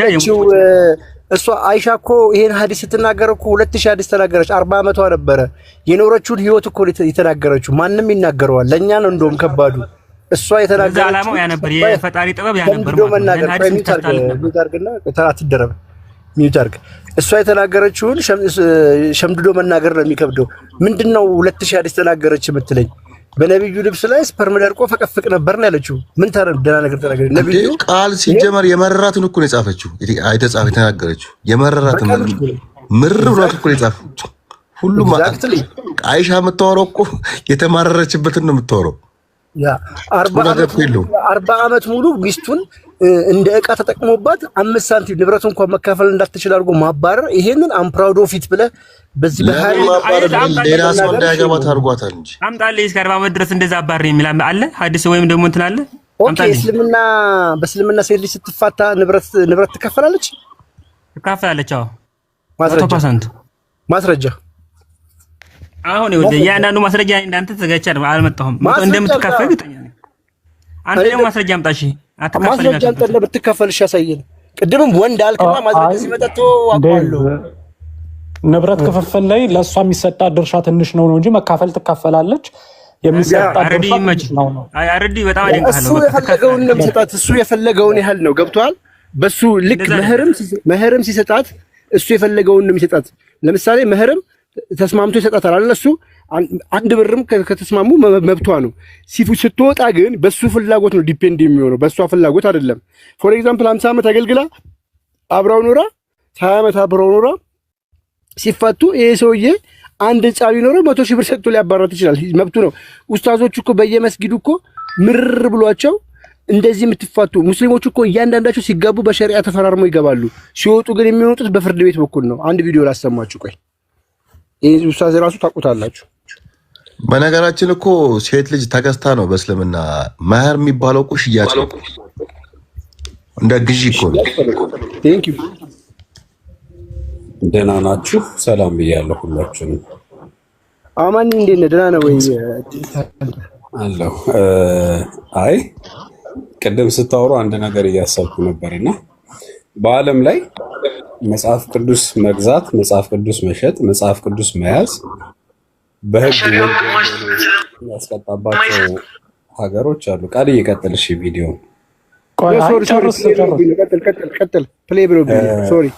እሺ። መጽሐፍ ቅዱስ መያዝ፣ መጽሐፍ ቅዱስ መግዛት፣ መጽሐፍ ቅዱስ መሸጥ፣ መጽሐፍ ቅዱስ ከውጭ ማስመጣት ለግል ንባብም ቢሆን በህግ ስላችሁ የሀገር መተዳደሪያ ህግ ላይ ጸድቆ ዜጎች ሁሉ የሚቀጡባቸው ሀገራቶች አሉ። ሳውዲ፣ ሶማሌ፣ ማልዲቭ፣ አፍጋኒስታን፣ ኢራን፣ ሊቢያ ምናምን እያልኩኝ ልዘረዘርላችሁ። እነዚህ የሙስሊም ሀገራት ህዝቡ መጽሐፍ ቅዱስን እንዲያነብ አይፈቀድለትም። መጽሐፍ ቅዱስ እንዲኖረው አይፈቀድለትም። ከውጭ መጽሐፍ ቅዱስ ተልኮልህ ብትቀበል እንኳን በህግ ያስቀጣሃል። መጽሐፍ ቅዱስን ይሄን ያህል ነው። ተረጋጋ እስኪ ዚዛ፣ አይዞህ ትቀጥላለሽ። አንዴ እሺ፣ በዚህ ላይ አንዴ ምን እሺ፣ አንተ መጽሐፍ ቅዱስ በሃርድ ኮፒ እሺ አይገባም ማለት ነው። በእርግጥ እንደዛ የሚል ነገር የለም። በንጽጽር ዓለም ላይ በንጽጽር ሃይማኖት በንጽጽራዊ እንትን በጣም ሙስሊሞች እንደሚተሳተፉ ይታወቃል፣ እንደሚያነቡም ታውቃላችሁ። እሺ፣ አሁን በአንተ ማለት በሃርድ አይገባም ታከ ደግሞ በስልካቸው ማንበብ እየቻሉ ለምን ምርድታቸው ነው ታዲያ? መጀመሪያ አዳምጥ እያወራ ያለሁትን መጽሐፍ ቅዱስን እነዚህ ሀገራቶች በህግ አግደዋል ስልህ ይሄ የቲክቶክ ወሬ አይደለም ማወራለህ። ራስህም ወርደህ ቼክ ልታደርገው የምትችለው ነው። የቲክቶክ አክሰስ ካለ ስልክና ኢንተርኔት አለህ ማለት ነው። መጽሐፍ ቅዱስን መያዝ፣ መጽሐፍ ቅዱስን መሸጥ፣ መጽሐፍ ቅዱስ ማንበብ ህገወጥ የሆነባቸው ሀገሮች ብለህ አንተ ራስህ ፈልገህ ልታያቸው ትችላለህ። እነዚህ ሀገራቶች እስልምና በጣም የተስፋፋባቸው ቦታዎች ላይ መጽሐፍ ቅዱስ ይፈራል። አንዳንድ ሀገራቶች ላይ እንደ አፍጋኒስታን ነው ለምሳሌ በአሁኑ ሰዓት ላይ መጽሐፍ ቅዱስ ከውጭ ተልኮለት አንድ ሰው ሄዶ የተላከለትን መጽሐፍ ቅዱስ ይዞ ቢገኝ በብዙ ዓመት ነው እስራት ነው የሚቀጣው። ይሄን ያህል መጽሐፍ ቅዱስን ያሸሹታል። ለምንድን ነው ይሄን ያህል መጽሐፍ ቅዱስን የሚያሸሹት ከተባለ መጽሐፍ ቅዱስን አሽሽተውት ግን አይደለም የሚቆሙት። ስለ መጽሐፍ ቅዱስ ግን 24 ሰዓት ሚዲያዎቻቸው ያወራሉ። መቼ ዕለት አረዲ ስለ ቁርአን ካወራ በኋላ አንድ የሪያድ ዩኒቨርሲቲ ፕሮፌሰር የነበረ 2017 ላይ የሞተ ሰው ቪዲዮን ፖስት አድርጌዋለሁ። ቁርአን በጣም ቴክስቹዋል መጠበቁ ምንድን ነው የሚመስለው ብሎ መጽሐፍ ጽፎ እና መጽሐፉን ስታነቡት 60%ቱ ስለ መጽሐፍ ቅዱስ ነው የሚያወራው። ስለ መጽሐፍ ቅዱስ ቴክስቶች፣ ስለ መጽሐፍ ቅዱስ ምኖች ምናምን እያለ ስለ መጽሐፍ ቅዱስ እያወራ ነው የሚሄደው። ስለ ቁርአን በጣም ትንሽ ሴክሽን ነው የሚያወራው። ሙግቱ ግን የነበረው ከገስት ላይ አወርደው እንደሚወጭቁ ማለት ነው። እንደሱ መጽሐፍ ቅዱስን ከህዝቡ ፊት ዞር ያደረጉትና መጽሐፍ ቅዱስን ህዝቡ እንዳያነብ ያደረጉትና የፈለግከውን ልትል ትችላለህ። እኔ ቁርአንን ማንበብ የተከለከለበት ሀገር ላይ ሄጄ ህዝቡ ቁርአንን አንብቦ ማያውቅ ከሆነ ቁርአን ምን እንደሚል ማያውቅ ከሆነ የፈለግኩትን ብል አንድ ሰው ተነስቶ ተሳስተሃል፣ ልክ አይደለህም፣ ይሄ እንዲህ ነው ሊለኝ አይችልም። ምክንያቱም ቁርአንን የማንበብ አክሰስ ከልክዬዋለሁ። መጀመሪያ በህግ ከዘጉት በኋላ ስለ መጽሐፍ ቅዱስ መዓት አይነት ፕሮፓጋንዳዎች ይወራሉ። ከዛ በኋላ እነዛ ፕሮፓጋንዳዎች እንደ እውነት ተወስደው ትምህርት ይሰጥባቸዋል። ስንት ነገር ይባላል። ይኸውላችሁ ክርስቲያኖች እንዲህ ናቸው፣ ክርስቲያኖች እንዲህ ናቸው፣ ክርስቲያኖች እንዲህ ናቸው። ያንን ሰምተው ተቀብለው አምነው የሚያስተጋቡት ሰዎች ግን የመጽሐፍ ቅዱስን የማንበብ አክሰሳቸው በጣም ሊሚትድ ነው። የነዚህ ሀገራቶች አይደለም የሚገርመኝ፣ ከነዚህ ሀገራቶች የሚወጡትን ፕሮፓጋንዳዎች ግን የሚያስተጋቡት ሌሎች ሙስሊሞች ያስገርሙኛል። ኢትዮጵያ ውስጥ መጽሐፍ ቅዱስ በሽበሽ ነው። ማንም ሰው መግዛት ይችላል፣ ዳውንሎድ ማድረግ ይችላል፣ ማንበብ ይችላል። ግን ኢትዮጵያውያን የሚያስተጋቡትን ወሬ ትሬስ ባክ ብታደረጉት የት እንደምታገኙ ታውቃላችሁ? ወይ ሳውዲ ነው ወይ የሆነ ቦታ ነው ያ ነገር ኦሪጂኔት ያደረገው። መጽሐፍ ቅዱስን ይሄን ያህል ካፈኑት በኋላ እንዳይነገር፣ እንዳይነበብ፣ እንዳይጠና ምን እንዳይል በህግ እየተቀጣ ሰው መጽሐፍ ቅዱስ መያዝ እንደ መስረቅ፣ እንደ መግደል፣ ሴትን ልጅ አስገድዶ እንደ መድፈር ወንጀል ከሆነበት ሀገር ላይ ስለ መጽሐፍ ቅዱስ የተወሩ ወሬዎችን ሌላው ወስዶ ደግሞ ያስተጋባቸዋል። ይቅርታ አድርግልኝና ማለት ነው መጽሐፍ ቅዱስ ምን አዲስ ነገር ኖሮ ይሄን ያክል ሊከለከል የሚችለው? ማንም ሰው ያውቀዋል መጽሐፍ ቅዱስ ምን እንዳለ። ይከለከላል ያልከው ይሄ ባይዘው ምንም ማንም ሙስሊም ስለ መጽሐፍ ቅዱስ ያውቃል። ባይዘው ማወቅ ያለበት ያውቃልን። አንተ አንብበህ ታውቃለህ? እነዚህ ሀገራት እኮ አራቱ እንትኖች ራሱ የሉቃስ ምናምን ትሏቸው ራሱ ሰዎች አራቱ ራሱ የተለያየ ሀሳብ እኮ ነው ያላቸው። ምን አዲስ ነገር አለና ለምን እንደዚህ ሸሽተው በህግ ያግዳሉ? እስኪ ንገረኝ። አያግዱም። መረጃ ካለ አምጣ ያግዳሉ የሚል እኔ ደግሞ እንደሚያነቡ አውቃለሁ። እንዴ እኔ እኮ የመጽሐፍ ቅዱስ የተከለከለባቸው ሀገሮች ብለህ ብትፈልግ ሊስታቸውን ያወጣልሃል፣ ኢንተርኔት ላይ ይደረድርልሃል። ህጉንም ሄደህ ማየት ትችላለህ። የምትኖርበት ሳውዲ አንደኛ ነች። ኢንፎርሜሽን በሽ የሆነበት ዘመን ላይ ነው የምትኖረው። አንድ ሰው ሌላን ሰው እኮ ሊያታልል የሚሞክረው የእስልምና ተነጻጻሪ ብቻ ነው። ይሄ ነገር እኮ ፊት ለፊት እኮ 100 ምናምን ሰው እየሰማኝ እኮ ነው የማወራው። 100 ምናምን ሰው ወጥቶ ቼክ ሊያደርገው የሚችለው ኢንፎርሜሽን ነው። ወጥቶ መረጋገጥ የሚችል መረጃ ነው ማወራለህ። ነገም አለን እኮ ቲክቶክ ላይ ከነገ ወዲያም እኮ አለን። ይሄን ያህል ክብራችንን ጥለን እኮ በሌላ ሰው ላይ የምንዋሸው ነገር የለም። እንደዚህ መጽሐፍ ቅዱስ እየተሸሸ ከመጽሐፍ ቅዱስ እየተፈራ ነገር ግን ስለ መጽሐፍ ቅዱስ በማውራት ቢዚ የሆነ ማህበረሰብ ነው። ስለዚህ ስለ መጽሐፍ ቅዱስ ኢግኖራንት መሆናቸው አይገርመኝም። ግን መጽሐፍ ቅዱስን አለማወቃቸው ሳይሆን ስለ መጽሐፍ ቅዱስ ግን በጣም ብዙ የሚሉት ነገር አላቸው፣ ስለማያውቁት መጽሐፍ ማለት ነው። ይሄ አይነት ንጽጽር ነው ብዙ ጊዜ ችግር እየፈጠረ ያለው። ከዚህ ተወጥቶ ሰው ግን መጽሐፍ ቅዱስን ማንበብ አለበት፣ አትሊስት ስለ መጽሐፍ ቅዱስ ለማውራት። መጽሐፍ ቅዱስ ምንድን ነው የሚለው? ምንድን ነው የሚያስተምረው? ስለ ፈጣሪ፣ ስለ ፍጥረት፣ ስለ መዳን፣ ስለ ኃጢአት፣ ስለ መልካም ስነ ምግባር፣ ስለ ጽድቅ፣ ስለ ኩነኔ ምንድን ነው የሚለው ሰው ማወቅ አለበት፣ መማር አለበት። አክሰሱን ከልክሎ ዘግተው ግን ህዝቡን መጽሐፍ ቅዱስ እንዲህ ነው መጽሐፍ ቅዱስ እንዲህ ነው በሚል የውሸት ወሬ ነው አፍነው የያዙት እና ያ ደግሞ በጣም የሚያሳዝን ነገር ነው። እና ሁለተኛው ነገር ደግሞ ክርስቲያኖች ጥያቄ ሲጠየቁ ወደ መጽሐፍ ቅዱስ ይሄዳሉ። not necessarily እስልምና የሚባል ሃይማኖት ዓለም ላይ ሳይመጣ ለ500 ለ600 ዓመት ክርስትና ነበረ። ማት ጥያቄዎችን ሲጠየቅ ኢየሱስ አምላክ ነው ወይንስ አይደለም በአርዮሳውያንና በቤተ ክርስቲያን አባቶች መካከል ረጅም ውይይት ረጅም እንትን ተደርጓል። ማንም ቁርአንን ማስረጃ ብሎ እየጠቀሰ የመጣ የለም። ማንም ምንም እየጠቀሰ የመጣ የለም። መጽሐፍ ቅዱስን እያሳዩ መጽሐፍ ቅዱስን እየከፈቱ ነው ሲያስተምሩ የነበረው። ስለ አስተምህሮተ ሥላሴ ከመጀመሪያ ጀምሮ ብዙ ጥያቄዎች ተነስተዋል። ብዙ የስተት ትምህርቶች፣ ብዙ ኑፋቄዎች መጥተዋል። ማንም ቁርአንን እየጠቀሰ ሲያስተምር ሲመልስ አልነበረም። ክርስትና ራሱን ችሎ መቆም እንደሚችል ለ600 ዓመት በትክክል አሳይቷል። እስልምና ግን ገና ከመነሻው ገና ሀ ብሎ ሲጀምር ራሱን ያመጣው ከክርስትና ጋር እያነጻጸረ ነው። ክርስትናን እየተቃወመ ነው። ክርስትናን የሆነ ነገር እያለ ነው። ራሱን ችሎ ቆሞ ለአንድም ደቂቃ አላሳየም። ገና አምላክ ማን ነው ሲባል ነው ከሚለው አይደለም ከሚለው አረፍተ ነገር ነው የሚጀምረው። አምላክ እንዲህ አይደለም፣ አምላክ እንዲህ አይደለም፣ አምላክ እንዲህ አይደለም አይደለም እያለ የሚገልጸው ደግሞ በብዛት የክርስቲያኖችን እሳቤ ነው። ከክርስቲያኖች ጋር እየተነጻጸረ አይደለም አይደለም አይደለም በሚል ነው የሄደው እንጂ ስለ ራሱን ችሎ ቆሞ ራሱን አስረድቶ ራሱን አብራርቶ አልኖረም።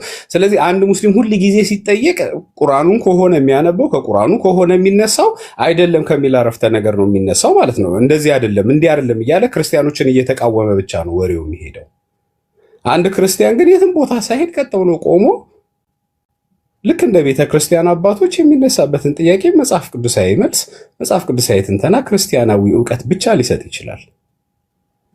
ነገር ግን አረዲ ቀደም እንዳለው አንዳንድ ጊዜ ሰዎች እንዲረዱ ከመፈለግ ሰዎችን ለማስረዳት ሰው ከልጅነቱ ቁርአን እየቀራ ካደገ በትክክል የሚያውቀው የሚረዳው ቁርአናዊ ሐሳቤ ነው፣ እስላማዊ ሐሳቤ ነው። ስለዚህ ለዛ ሰው ማስረዳት ካስፈለገ እሱ ሊገባው በሚችል መልኩ ከቁርአን ከእስልምና ከምናምን ምሳሌ ሊሰጠው ይችላል እሱን ለማስረዳት። አልፈልግም ካለ ግን ክርስትናን ቀጥ ብሎ ቆሞ ማስተማር ይቻላል እና በዛ መልኩ ቢታይ ለማለት ነው። አመሰግናለሁ። ቴንኪዩ እናመሰግናለን። ያ እቺን ቮይስ ስማትና ይሄ ኡስታዝ መስጊድ ውስጥ ነው የሚያስተምረው፣ የትም ቦታ አይደለም። አክቲ ላይቭ ራሱ እያስተላለፈ ታብታብ እያስደረገ በመስጊድ ውስጥ ነው። የመስጊድ ኢማም ነው። ምን እንደሚል ስሙት። ሸሪዓው ግማሽ ንብረት ስለማይሰጣት ወዴት ሄዳለች? መደበኛ ፍርድ ቤት ሄድና ትከሰዋለች። አሁን የሸሪዓው በአሁኑ ሰዓት በሸሪዓ ንብረት የሚካፈል ሰው አለ? ግን የለም እኮ በሸሪዓ ንብረት እኮ የሚካፈል ሰው የለም። ባልና ሚስት ቢጣሉ ንብረት ሚስት መውረስ አትችልም። ፈልጎ ፈቅዶ ከሰጣት ካልሆነ በስተቀር 5 ሳንቲም ከቤት መውሰድ አይፈቀድላትም። እሷ ሄዳ ፍርድ ቤት አፋቱኝ አለች። ከዛ ፍርድ ቤት ፈታት። ባልየው አልፈታውሽም ፈታውሽ እስካላላት ድረስ አልተፈታችም። ተፈትቻለሁ ፍርድ ቤት ፈቶኛል ብላ ሌላ አገባለሁ ካለች ዝሙተኛ ነች ሴት። ከዛ ስትጋባ በኒካ በቃዲ ትጋባለች። ስትለያይ ደግሞ ሸሪዓው ግማሽ ንብረት ስለማይሰጣት ወዴት ትሄዳለች? መደበኛ ፍርድ ቤት ሄድና ትከሰዋለች። መደበኛ ፍርድ ቤት ደግሞ ምንም ሳይልም ያካፍላል። አሁን ግን ቀርቷል። አሁን እንዴት እንደሆነ አላውቅም። በፊት ንብረት ያካፍላቸው ነበር፣ እኩል ንብረት። እሱ ፍዳውን አይቶ ምን ብሎ አሳር መከራውን አይቶ ያፈራውን ንብረት እኩል ትካፈለዋለች። ሐራም ብቻ ቀላል ሐራማ በቃ ቢሰጣትም ፍርድ ቤት ወስኖላት ብሩን ብትወስድም ለእሷ እሳት ነው የወሰደችው። ሐራም ነው የሚሆንባት። አያችሁ አይደለም? ይሄንን እንትን ለማለት ይሄን ለመቃወም የግድ እምነት አያስፈልግም ብሮ፣ እምነት አያስፈልግም። አንተ ራስህ በሰው ልክ ላይ መቆም ነው የሚያስፈልግህ።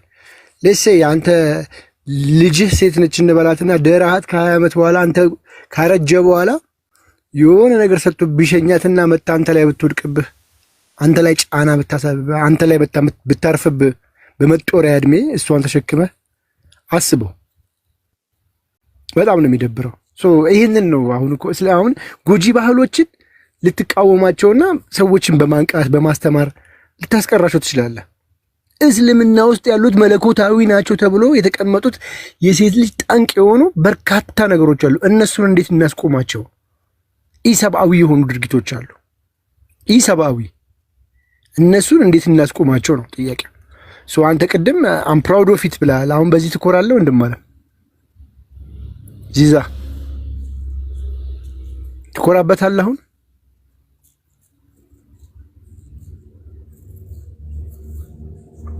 ዚዛ አለ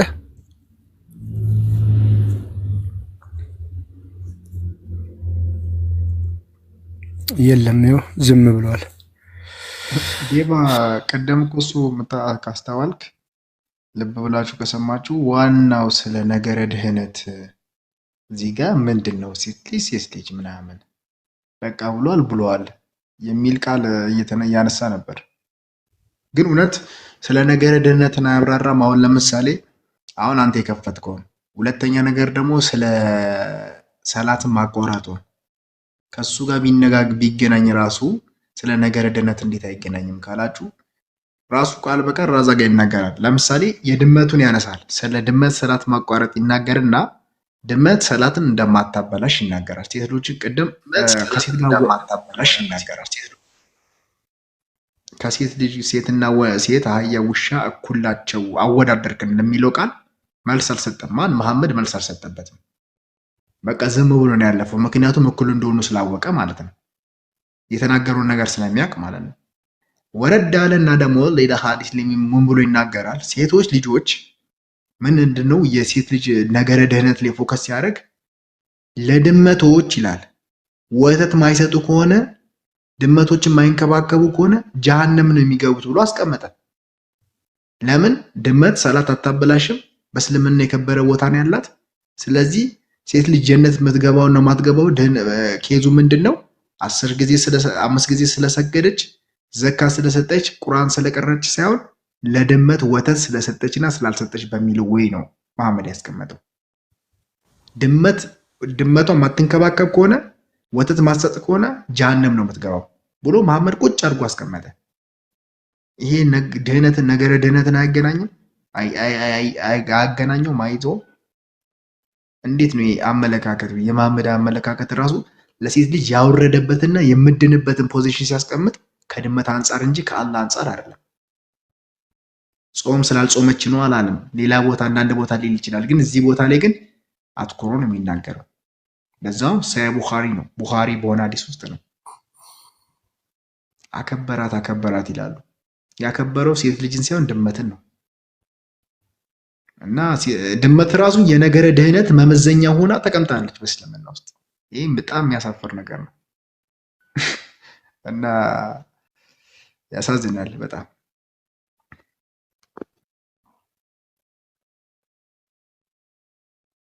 ቀጥሉ።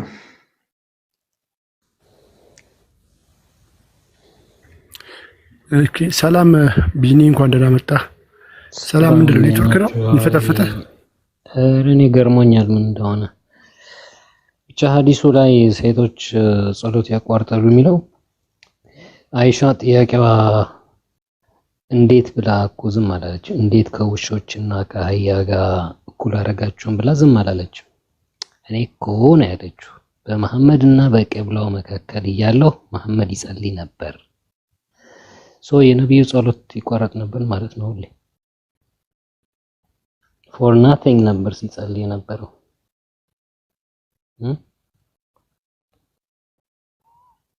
ሐዲሱን አይተዋል በደንብ።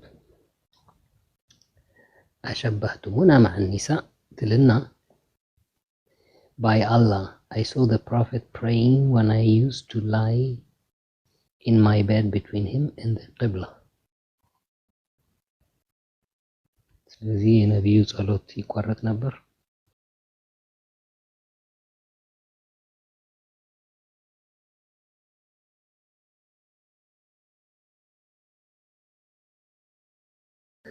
አንደኛ እንዴት ከአህያና ከውሻ ጋር እኩል አደረጋችሁን? ሁለት እንዴት እንደዛ ሊሆን ይችላል? እኔ እኮ በቂብላውና በመሐመድ መካከል ሆን ነበር። አይደለም እሱ በፊቱ አጠገቡ ስትሆን እግሯን ላይ እንደዚህ እንደማጠፍ ነገር ያደርግ ነበር። እንደዛ ነበር የሚሰገድ። ለምን? ስለሚያቋርጥ ማለት ነው። እግሯን ይሰበስቡ ነው እንድትሰበስብ ያደርጉ ነበር። ኖ እሷ ናት እንዳታቋርጠው ጸሎቱን ብላ by Allah I saw the prophet praying። አይ ይሄ እግር መሰብሰብ የሚያወራው እንዳታቋርጥ እኮ ነው። I dislike to sit and trouble the prophet, so I would slip away by the side of his feet። በእግሩ በኩል ሽሉክ ብላ ትወጣ ነበር። ግን እሷ በቂብላና በመሐመድ መካከል እያለች እሱ ይጸልይ ነበር።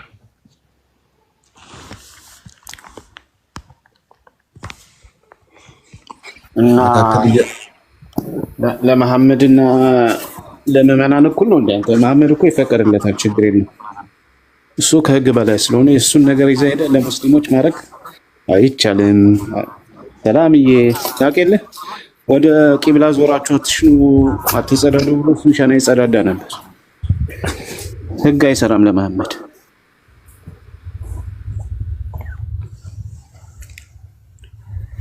አረ ሰላም ኔትወርክ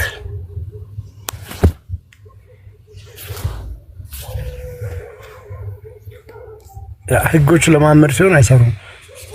ምንድነው አከበራት የሚሉን ነገር ምንድነው? እስኪ በምንድን ነው የተከበረች ሴት ልጅ? በእስልምና እንደ እስልምና ሴት ልጅን ያከበረ የለም። ሴት ልጅ ከረሜላ እንደማይታይ ሁሉ ተጠቅልሎ የሚሰጥ ሊፖፕ ተከፍቶ ቢሰጥ ትበላለህ አጠባብ አያሩ እንደዛ ነው ሴት ልጅ እያሉ ይሰክሳሉ እንዴ ብሮ። ግልጥልጥ ያለ ይሄ እኮ የሆነ ቅጣጣ አለባበስ እየደገፈን አይደለም። ስነ ስርዓት ያለው አለባበስ ይለበስ። ነገር ግን ገና ለገና ወንዱ ስሜቱን መቆጣጠር አይችልምና እሷ እንደ ከሰል ተጠቅልላ እግሯ፣ እጇ፣ ድምጿ ሳይቀር ወንዱን ይወሰውሳል። ምን ማለት እንጂ በጣም የማይገፋኝ ነገር የቱ ጋር ነው ክብሯ? ጌታ ሴት ልጅ የተከበረችበት ቦታ እንደው የምታውቁት ካላችሁ እስኪ አርድ የቱ ጋር የተከበረችው ሴት ልጅ በእስልምና? እዛ ጋር ጥጉ ላይ ኮርነር መታጠፊያ ላይ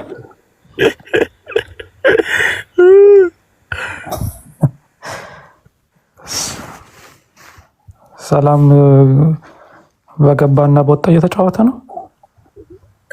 ግራ እኮ ነው የሚገባው። ቲክቶክ is fighting me። አብዴት አድርገው እያወራው ነበር እኮ እንደ ከሚዩት አላነሳውም። ይቅርታ እኔ ወደ ስራ እየወጣው ስለሆነ አንዴ የሆነች አሳበች ቪዲዮ በጣም አሪፍ ናት። ዴቭ ያዛት። እውነት ለመናገር ምን እንደሆነ ታውቃላችሁ? እንዲህ አይነት መብታቸውን ኤክሰርሳይዝ እንዳያደርጉ እንዳይጠይቁ ምናምን የሀብት ክፍፍል የመብት ጉዳይ እንዳያነሱ ምን ይሏቸዋል? እናንተ እኮ ስምና ክብሯቸዋል፣ ውበታችሁ ነው። እንዴት ምንድን ነው የሚባለው? ይሄ ቡና ሲታጠብ ነው አይደለም የምታውቁት? ሲቀሸር ወደ ውጭ ልሄድ ልክ እንደዛ አይምሯቸውን በጣም ኃይለኛው አጥዋቸዋልና ከባዱ ነገር እሱ ነው። እና ሰዎች ምን ይላሉ መሰላችሁ? ከኒውክሌር ቦምብ በላይ አይዲዮሎጂ በጣም ከባድ ነው። አይዲዮሎጂ ነው ኒውክሌር ቦምብ የሚሰራው አይደል? ስለዚህ መጥፎ አስተሳሰብ ሁሉ ጊዜ በጣም መጥፎ ነገር ነው። ከኒውክሌር በላይ ዓለምን ሊያጠፋ የሚችል ሰው ሊጎዳ የሚችለው እሱ ነው። አሁን እስልምና አይዲዮሎጂ ነው። በሴቶች ላይ በጣም ይሰራል። ምን ብሎ አያችሁ፣ የክርስቲያን ሴቶች አለባበሳቸው አያችሁ፣ እናንተ ውበታችሁ ምናምን በሚል በዚህ በትንሽ ነገር ብዙ መብታቸውን አሳጥተዋቸዋል። አሁን ሴቶች እንዳይጠይቁ ማለት ነው፣ የመብት ጉዳይ እንዳያነሱ ጭራሽ። እና ከባድ ነው እሱን ነገር ላይ እንዴት እንደሚወጡ እግዚአብሔር ይወቅ።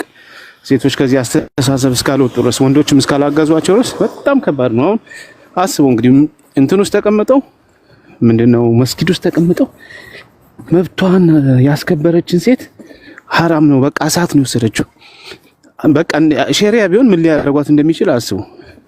በዚህን ያህል ደረጃ የሰውዬ ሲናገር ሚስት እኮ አለችው፣ እህት አለችው፣ ልጅ አለችው እኮ። በዚህን ያህል ሲናገር በጣም ጨለምተኛው ነው ለሚስቱ፣ ለእህቱ፣ ለእናቱ በቃ ለልጁም አላሰበም።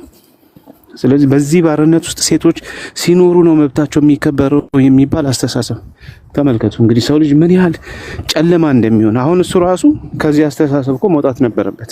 ወንድ ስለሆነ ሳይሆን ከዚህ በዚህ ሐሳብ የተያዘ ወይም ደግሞ የተተበተበ የተመታ ስለሆነ እሱ ራሱ መጥፎውን ነገር እንደ ጥሩ አድርጎ ነው የሚያስበው። የልጅ መብቷ የእናቱ መብት ነው። ይሄ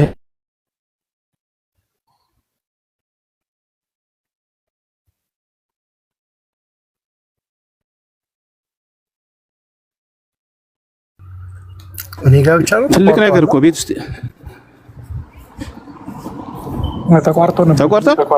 ተቋርጧል።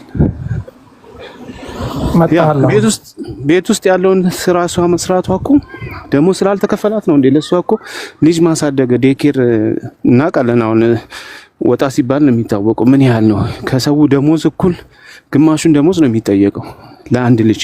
2-3 ልጅ አንድ ሰው ቢያሳድግ ያ ገንዘብ ለዛ ሴት ቢከፈላት እሷ ራሱ ሀብታም መሆን ትችላለች እኮ። ልጆቿን ይዛ ምግብ ሰርታ አገልግላ ለሱ ሚስት ሆና ይሄን ሁሉ ነገር ስታደርግ ነው እሱ እኮ ሀብት ንብረት ያፈራው፣ ዝም ብሎ አይደለም። ስለዚህ የሱ ሀብት ብቻ የሚባል ነገር አለ እንዴ? የሱ አስልፋት፣ የልጆቹን ማሳደግ፣ የሱን ወድ መሙላት፣ ልብሱን ማጠብ ምን ማለት ቤትን ማኔጅ ማድረግ ቀላል ነው እንዴ?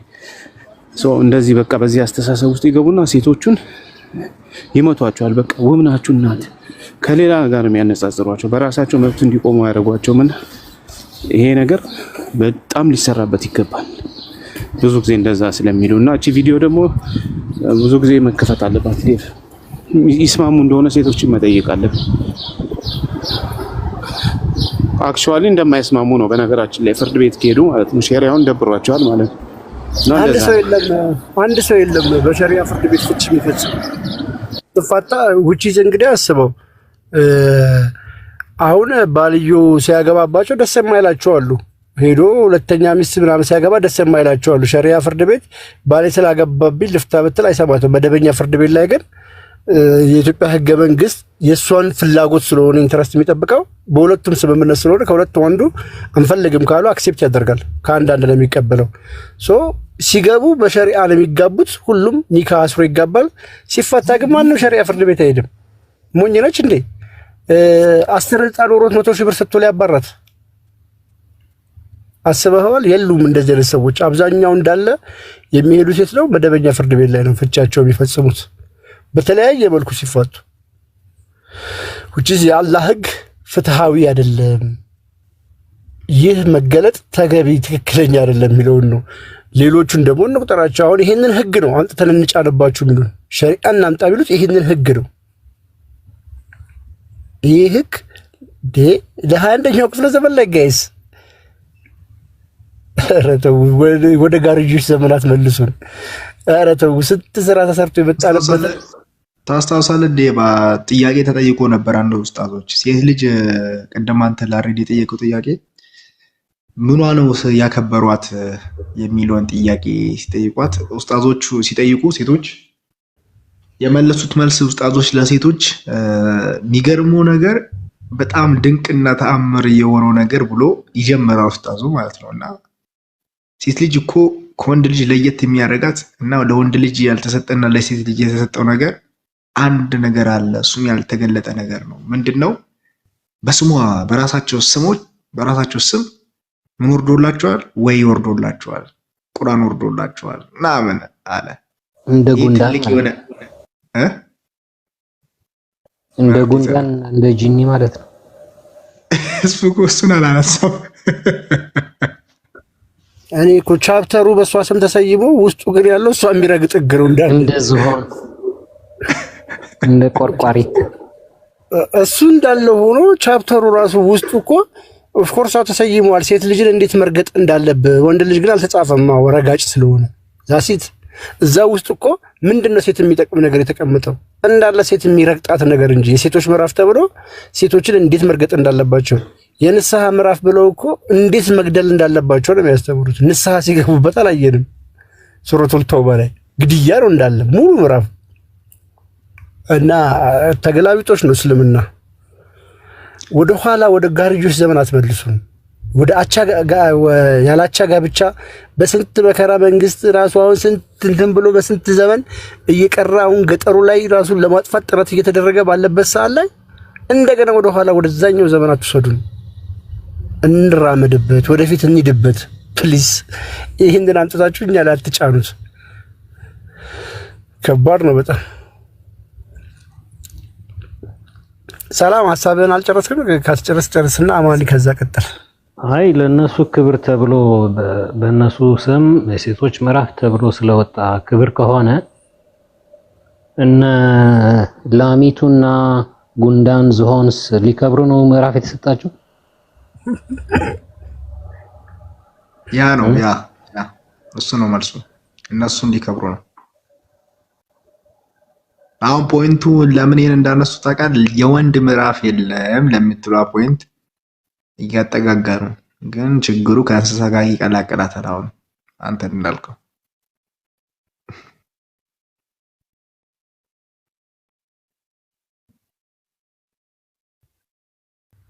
አማኒ ያለ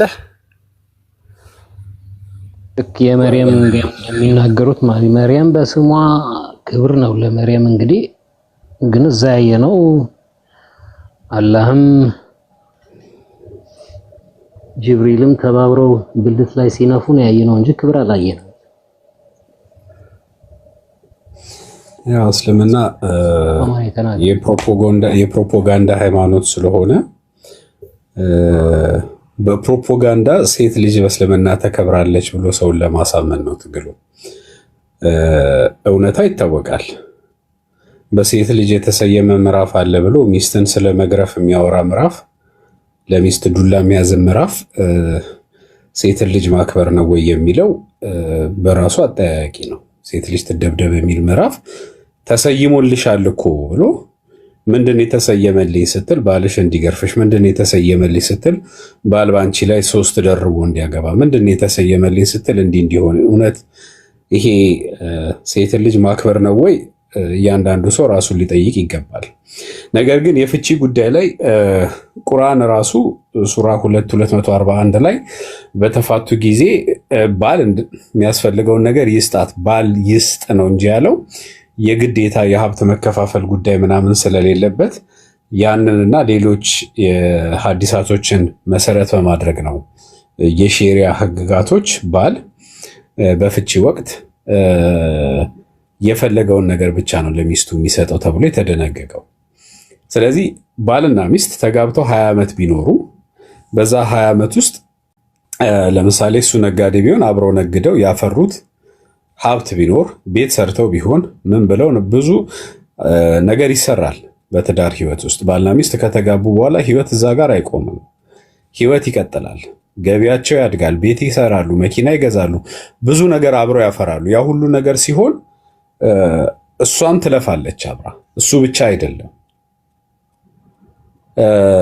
እሷ አብራ ለፍታ ያፈራችውን ሀብት አብራ ለፍታ አብራ ሰርታ ያገኘችውን ሀብት መጨረሻ ላይ ፍቺ በሚፈጸምበት ሰዓት ላይ እሱ ከዛ ላይ ቆንጥሮ እቺ ትበቃሻለች ብሎ የሚሰጣትን ብቻ ተቀበላት ሂድ ነው። ያ ደግሞ ወሬ ላይ ብትጠይቋቸው ችግሩ እስልምና የሚወራውና የሚኖረው በጣም የተለያየ ነው። ወሬ ላይ ብትጠይቋቸው በቃ አላህ ካለ አላህ ብሏል እናምናለን ምናምን ይላሉ። መሬት ላይ ግን አይኖሩትም።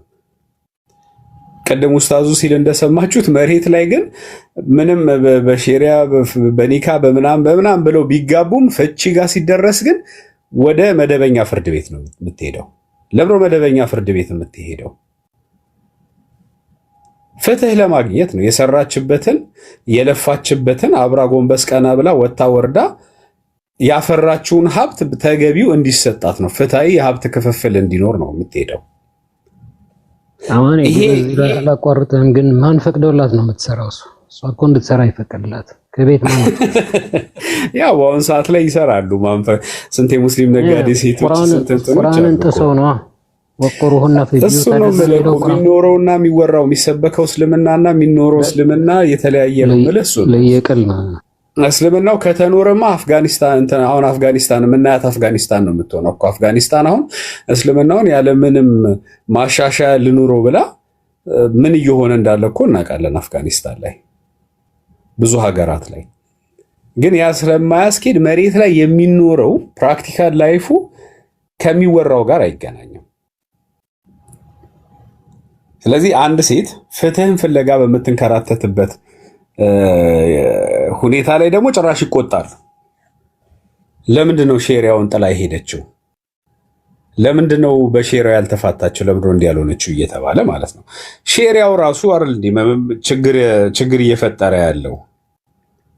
አንድ እንትን ምንድነው ነጃሺ ቲቪ ላይ ቀርቦ ሴቶች እንደዚህ ተሰብስበው ከአንድ በላይ ስለማግባት ያወራሉና ምንድነው እስኪ ችግር የሆነባችሁ ሲባል እንግዲህ አላህ ፈቅዷል አሉ። ምንም ማድረግ አንችልም፣ እሱ እንደው ብንችል እንቀይረዋለን ነው አባባላቸው። ምንም ማድረግ አንችልም፣ አላህ ፈቅዶላቸዋል ከአንድ በላይ ያግቡ። ነገር ግን ሲያገቡ ቢያንስ ይንገሩን። የመንገር ግዴታ ግን የለበትም። እስቲል ሰውየው ሚስት ምንም ድምፅ ሳትሰጥ ምንም ነገር ሳትል ይሄ የፍቺውን ኬዝ ላነሳላችሁ ነው። ባል ይወጣና እንግዲህ አስቡት፣ ባልና ሚስት ናቸው፣ አንድ ቤት አላቸው፣ ደሞዙ ፊክስድ ነው፣ ያላቸው ገቢ ይታወቃል። እሷን ሳያስፈቅድ ይወጣና ሁለተኛ ሚስት አግብቶ ሁለተኛ ጎጆ መስርቶ ያቺው ብር ትከፋፈልና ለዛችኛዋ ሚስትም የቤት ኪራይ ምን መክፈል ይጀመራል። የመጀመሪያ ሚስት ይሄንን ስትሰማ እንዴ ምንድነው ብላ ትናደዳለች፣ ትቆጣለች፣ ፍቺ ትጠይቃለች፣ ይፋታሉ። ይሄ ነገር ልክ አይደለም ብሎ ፈትዋ ጥየቃ ሲመጡ ማናቸው የአፍሪካ ቲቪ ላይ ፈትዋ የሚሰጡት ኡስታዝ ሲቀርብላቸው ማነሽ አንቺ ነው ያሉት። ትክክለኛ መልስ በእስልምና ውስጥ ሴት ምንም ናት። ማነሽ አንቺ ከተባለ በጣም ትክክለኛ እስላማዊ መልስ ነው። ምንም ነሽ አንቺ እስልምና ውስጥ ነው። አርፈሽ ተቀመጪ። ባል ወጥቶ አንቺ ቤት እያለሽ የልጆች አባወራዬ ምን የምትዩ ሰው ወጥቶ ሁለተኛ ትዳር ቢመሰርት አንቺ ብትሰሚም ባትሰሚም የሚመለከትሽ ጉዳይ ለማርፈሽ ተቀመጭ ነው። ሄዶ ሲያገቡባቸው ሴቶቹ ሲቆጡ ፍቺ ይፈጠራል። የሆነ ችግር ሲፈጠር ሴቶቹ ሲቆጡ ፍቺ ይፈጠራል። የፍቺ ሬቱ እኮ በጣም ሃይ እኮ ነው። ይሄ ሁሉ ፍቺ በሚፈጠርበት ጊዜ ግን ሴቶቹ በቀኑ መጨረሻ ላይ እስልምናው እንደማያዋጣቸው ስለሚያውቁ፣ ሼሪያው እንደማያዋጣቸው ስለሚያውቁ ሄደው ምን ይሆናሉ? የመንግስት የቤት ስራ ይሆናሉ። መደበኛ ፍርድ ቤት ይመጣሉ። መደበኛ ፍርድ ቤት ሲመጡ ደግሞ ብዙ ፕሮሰስ እኮ አለ። መጀመሪያ በኒካ የተጋባችው ከዛ ላይ ለሱ አረጋግጣ ሚስትነቷን አረጋግጣ ስንት ዓመት ከሱ ጋር እንደኖረች አረጋግጣ ከዛ በኋላ ያፈሩት ንብረት ተረጋግጦ ከዛ ላይ ወደ ሀብት ክፍፍል ይካሄዳል። በዚህ ሁሉ መጉላላት ውስጥ ነው የሚያልፉት ሴቶቹ። ይሄ ደግሞ እንደማያዋጣቸው ስለሚያውቁ ኢትዮጵያ እንኳን ኢትዮጵያ ናትሽ ኢቭን ሼሪያ የታወጀባቸው ሀገሮች ብትሄዱ ሰኪዩላር ፍርድ ቤቶች አሉ። በሼሪያ የሚተዳደሩ ሀገራቶች መደበኛ ፍርድ ቤት በጎን ያስቀምጣሉ። ለምን? ሼሪያው ኢፍትሃዊ ነው ብሎ የሚያምን ሰው ሼሪያውን ጥሎ በመደበኛ ፍርድ ቤት መዳኘት ይገባዋል ብለው። አንድ ሰው እንዴት ነው እንደዚህ ሊል የሚችለው? ሼሪያው ፍትሃዊ ነው፣ መለኮታዊ ነው፣ አምላካዊ ነው ካለ እኮ በሱ ብቻ ነው ማስተዳደር ያለበት። ህዝቡ ግን በሼሪያው መተዳደር አይፈልግም። ምክንያቱም ሼሪያው ይዞት የሚመጣው ጣጣ ብዙ ነው። አንድ ሰው 4 ሲጠጣ ከተገኘ ይገደል ይላል። በህይወት ዘመናችን በተለያየ አጋጣሚ እኮ ሰው ሊጠጣ ይችላል። ለበዓል ሊጠጣ ይችላል። ለአኒቨርሰሪ ምን ሊል ይችላል። የሆነ ቀን ሮማንቲክ ዲነር ከጓደኛዬ ጋር ላሳልፍ ብሎ ወይን ሊጠጣ ይችላል። ሰው ሁሉ በየራሱ አስተሳሰብ ሲኖር እንትን ይችላል። ምንድነው የሚሆነው? የመጀመሪያ ቀን ሲጠጣ ከተገኘ ይገረፋል በጅራፍ። ሁለተኛ ቀን በማስጠንቀቂያ ጨመር አድርገው ጮክ አድርገው ይገርፉታል። ሶስተኛ ይገርፉታል። አራተኛ ይገደላል። ይሄ ፍትሃዊ እንዳልሆነ ስለሚያውቅ አንድ ሰው አጥፍተሃል ሲባል ወደ መደበኛ ፍርድ ቤት ነው ጉዳይ። ሙስሊም ሆኖ ወደ መደበኛ ፍርድ ቤት ነው ይዞ መሄድ የሚፈልገው። ግን ስታገኙትስ በአንደበቱ ስለ ሼሪያ ነው የሚሟገተው፣ በአፏ ስለ ሼሪያ ነው የምታወራው። መሬት ላይ ግን ያንን አይኖሩትም። መሬት ላይ ሲመጣ ግን ፍትህ ይዳኘን ብለው ወደ መደበኛ ፍርድ ቤት ወደ ምናምን ነው ሩጫቸውና አንዳንድ ጊዜ እንደዚህ ራሳችንን ከምናታልል የምናወራውና የምንኖረው የተለያየ ሆኖብን ሆድ ሲያውቅ ዶሮ ማታ እንደሚባለው አይነት ኑሮ ከምንኖር ቢወጣ እስከዚህ ውስጥ የእውነቴን ነው ማለት ክርስትናን እኔ የምወደው የነፃነት እምነት ስለሆነ ነው። ብርሃነ ዓለም ሐዋርያው ጳውሎስ የገላትያ መልእክቱ ምዕራፍ 5 ቁጥር 1 ላይ በነፃነት ልንኖር ክርስቶስ ነፃ አወጣን አለ። የነፃነት ዓለም አለ እኮ የነፃነት አማራጭ አለ። እስራትን ፈቶ በነፃነት እንድንኖር ሊያደርገን የሚችል ጌታችንና መድኃኒታችን ኢየሱስ ክርስቶስ እኮ አለ። አፋችን ሌላ አፋችን የሚያወራው ሌላ፣ እግራችን የሚራመደው ሌላ፣ ልባችን የሚያስበው ሌላ ሆኖ የተምታታ ኑሮ ከምንኖር ለምን ወደ ነፃነት ወደ ብርሃን ይወጣል? አይገባም።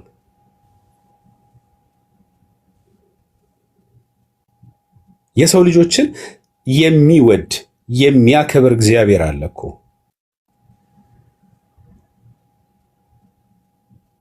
ወንድና ሴት ልጆቹን እኩል የሚወድ እግዚአብሔር አለ እኮ።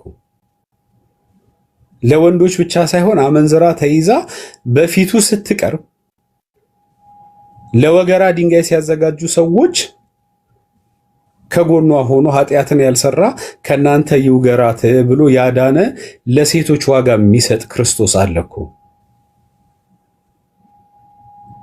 አምላክ ሆኖ ሰማይና ምድርን የፈጠረ ጌታ ሆኖ የውሃ ጉድጓድ ስር ቁጭ ብሎ ሳምራዊቷን ሴት ሲያናግራት የነበረው ክርስቶስ አለ እኮ።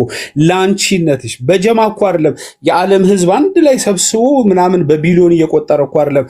አንቺን ለብቻሽ አንድ ሴት ለብቻዋ ብትፈልገው ልጄ ብሎ የሚቀበል እኮ አምላክ አለ።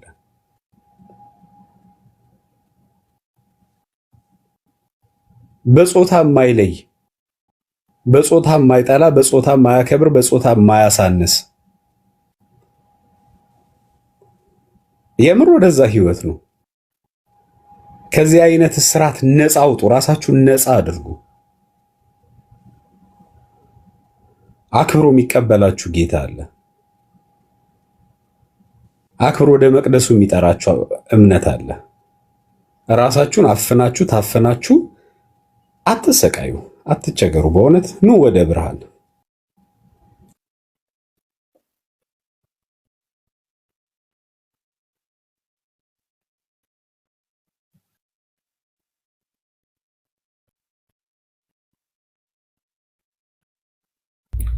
አማኒ ቃል ሕይወት ያሰማል።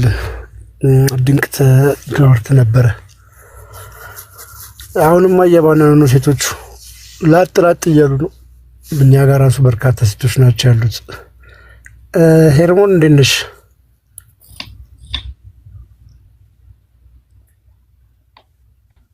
ሄርሞን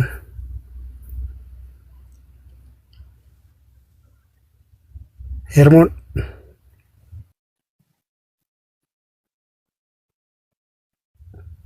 ኦኬ። ከላይሽ የወሎ ቺኳ ምን ትያለሽ ትላለህ? ሀሳብ አስተያየታለሽ? ትንሽ ልስማና ከዛ በደንብ እቀጥልበታለሁ። ከዚህ በላይ ምን ትሰሚያለሽ?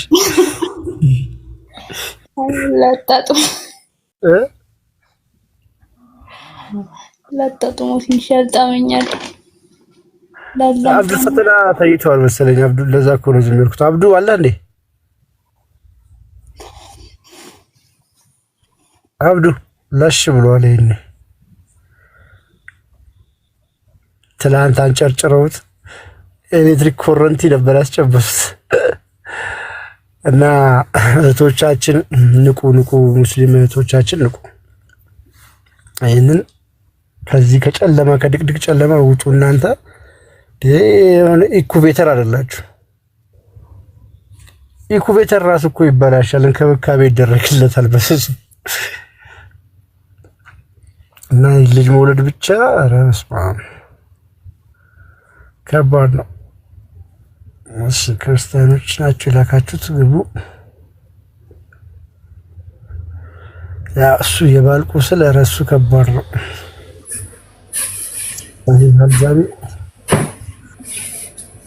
እሺ ማሜ ገብተሃል? ገብተሻል ወይ ገብተሃል? እሺ ሰላም ናችሁ? እግዚአብሔር ይመስገን። የኔ ምናልባት ከእንትኑ እንዳይወጣ ቀላል ጥያቄ ነው። የሐላል ክታቦች የሚሏቸው እነማንን ነው የሚል ነው። ሌላ ጥያቄ የለኝም። አመሰግናለሁ። አህለል ኪታብ ማለት አይሁድና ክርስቲያን ናቸው፣ የመጽሐፉ ባለቤቶች። ኦኬ ላይ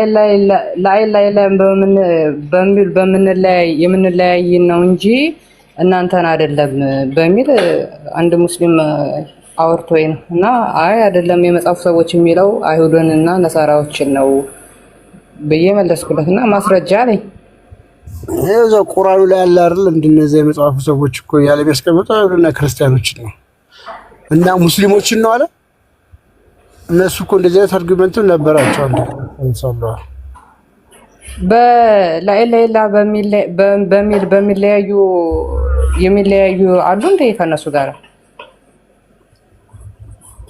አረ ላይላ ብለው ቢለያዩ አረ የሉ ማለት ይለያያሉ። ግን አልገባኝም ጥያቄሽ። አይደለም እኮ በቃ ኮምፕሊትሊ አህለል ኪታብ የሚባሉት የመጽሐፉ ሰዎች ናቸው። የመጽሐፉ ሰዎች ደግሞ ማለት ከቁርአን በፊት የነበሩት ናቸው።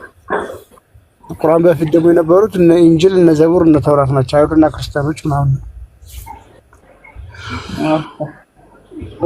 እንትና ሀሳቡ የተነሳው ምንድነው? በእስልምና ወንዶቹ የክርስቲያን ሴትን ማግባት ይችላሉ አንተ ብዬ አነሳውና አይ አይችሉም አለኝ እና መረጃ የአንድ ኡስታዝ መረጃ ሰጠሁት። ከዛ ኡስታዙ የሚለው አህለል ኪታቦች ከሆኑ ሴቶች ማግባት ይቻላል ወንዶቹ አለ። ከዛ ውጭ የሆኑ የአህለል ኪታብ ውጭ የሆኑ ሴቶችን ነው ማግባት የማይችለው፣ ለወንዱ ተፈቅዶለታል፣ ለሴቷ ነው ያልተፈቀደው የሚለውን። ከዛ አይ አህለል ኪታቦች የተባሉት ለእለላ በሚል የተለያየን ነው እንጂ እናንተንም አይሁዶችና ክርስቲያኖች አይደለም አለኝ ማለት ነው። ለማንኛውም እየቀጠፈ ነው። እሺ ገና ግባ እስኪ። አቡ ኢማን ለሴተኛ አዳሪነት ነው ያልከው? ፊት አውራሪ አማን ይቀጥላል። ችግሩ የተነሳው ቁርአን ላይ ስለ ክርስቲያኖች የሚናገረውና ሙስሊሞቹ ስለ ክርስቲያን የሚናገሩት በጣም የተለያየ ሆኖ ነው። ለምሳሌ ሱራ 582 ላይ ስለ ክርስቲያኖች በጣም ጥሩ ንግግር ይናገራል አላህ ራሱ እና ደጋግ የሆኑ ቄሶችና መለክሲዎች በእነሱ መካከል አሉ ምናምን እያለ ማለት ነው። እነዚህ ስለ ክርስቲያን ደግ ነገር የሚናገሩ ክርስቲያን ሴቶችን ሙስሊሞች ማግባት ትችላላችሁ፣ የክርስቲያኖች ያረዱትን መብላት ትችላላችሁ። እነዚህ ንግግሮች አሉ።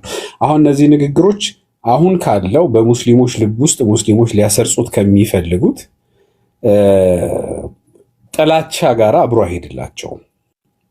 ስለዚህ ምን የሚል ነገር ይዘው መጡ? እነዚህ የቁርአን ክፍሎች እነዚህ ሐዲሶች የሚያወሩት ያን ጊዜ ስለነበሩ ክርስቲያኖች ነው። እነሱ ክርስቲያኖች ደግሞ ምንድን ናቸው ሲባሉ በስላሴ የማያምኑ ክርስቲያኖች ናቸው አሉ። በስላሴ የማያምኑ ክርስቲያኖች ናቸው ብሎ አንዳንዶቹ በጣም የሚያስቅ የሞኝና የቂላቅል ክርክር ይዘው ይመጣሉ። በስላሴ ማመን የተጀመረው በኒቂያ ጉባኤ ነው አሉ። እንደ ይሁንላችሁ ቢባል እኮ የኒቂያ ጉባኤ እኮ እስልምና ከመምጣቱ ከ200 ዓመት በፊት ነው የነበረው። ብዙ ሙስሊም ግን የኒቂያ ጉባኤ ከእስልምና ከመሐመድ መምጣት በኋላ እንደተካሄደ ነው የሚያስበውና የሚያወራው። እኔ ቤት አንድ ኡስታዝ መጥቶ ቃል በቃል እንደዛ ሲል ሰምቼዋለሁ። ከዛ ሬድቲ ምናምን ሊያንቁት ሲሉ እየሮጠ ጥሎ ወጣ። እና እነዚህ ክርስቲያኖች በቁርአን የተጠቀሱት በሐዲሳት ላይ የተጠቀሱት በስላሴ የማያምኑ እንደዚህ ናቸው ብለው በራሳቸው ይፈጥራሉ። በስድስተኛው ክፍለ ዘመን እስልምና በመጣበት መሐመድ በሚያወራበት ሰዓት ላይ በስላሴ የማያምን ክርስቲያን አልነበረም ጭራሽ። ሁሉም ክርስቲያኖች ክርስቲያን ለመባል ራሱ መሰረታዊ ነገሩ እኮ ያኮ ነው። አስተምሮተ ስላሴን ሳይቀበል ክርስቲያን መሆንም እኮ አይችልም አንድ ሰው። ስለዚህ ክርስቲያኖች የተለዩ ናቸው የሚሉት ክርስቲያኖች ብሎ የተነገሩትን መልካም ንግግሮች ለመቀበል አይምሯቸው ስለማይፈልግ ጆሮአቸውን ስለሚያሳክካቸው ልባቸው ውስጥ ካለው የክርስትና ጥላቻ ጋር አብሮ ስለማይሄድላቸው ምን ማለት ጀመሩ? አይ ዛሬ ያሉት ክርስቲያኖችና የዛሬ 1400 ዓመት በመሐመድና በሰሃባዎቹ ጊዜ የነበሩ ክርስቲያኖች አንድ አይነት አይደሉም ማለት ጀመሩ። ይሄ ወሬ ነው። እንኳን የዛሬ 1400 ዓመት አይደለም እኛ ክርስቲያኖች ለምሳሌ ኦርቶዶክስ ቤተክርስቲያን ብትመጡ የዛሬ 2000 ዓመት እንኳን የነበሩ የቤተክርስቲያን አባቶችን በረከታቸው ይደርብን ብለን በአክብሮት ስማቸውን ጠርተን የምንሰማቸው መጽሐፎቻችንን የምናነብላቸው ናቸው። በቤተ ክርስቲያን ሃይማኖተ አበው የሚል ትልቅ መጽሐፍ አለ። በጣም የሚወደድ መጽሐፍ። ሃይማኖተ አበውን ከፍታችሁ ብታነቡት ከአንደኛ ክፍለ ዘመን ጀምሮ የነበሩ የቤተ ክርስቲያን አባቶች ምን እንዳሉ ምን እንደጻፉ ሁሉ በስነ ስርዓት ተዘግቦ ተቀምጦ ታገኙታላችሁ። እስልምና ያለ መረጃ መክሰስ ክርስትናን በቃ ሆቢያቸው ነው። ቀን ከሌሊት የሚሰሩት ስራቸው ነው። ስለዚህ ዝም ብሎ ከመሬት ተነስተው ክርስትና ባለፉት 1400 ዓመት ተቀይሯል። ምን ሆኖ ተቀየረ? ስላሴ ማመን ጀመረ። ምን ሆኖ ተቀየረ? እንደዚህ ማለት ጀመረ የሚል የውሸት ክስ ይዘው መጥተው ነው።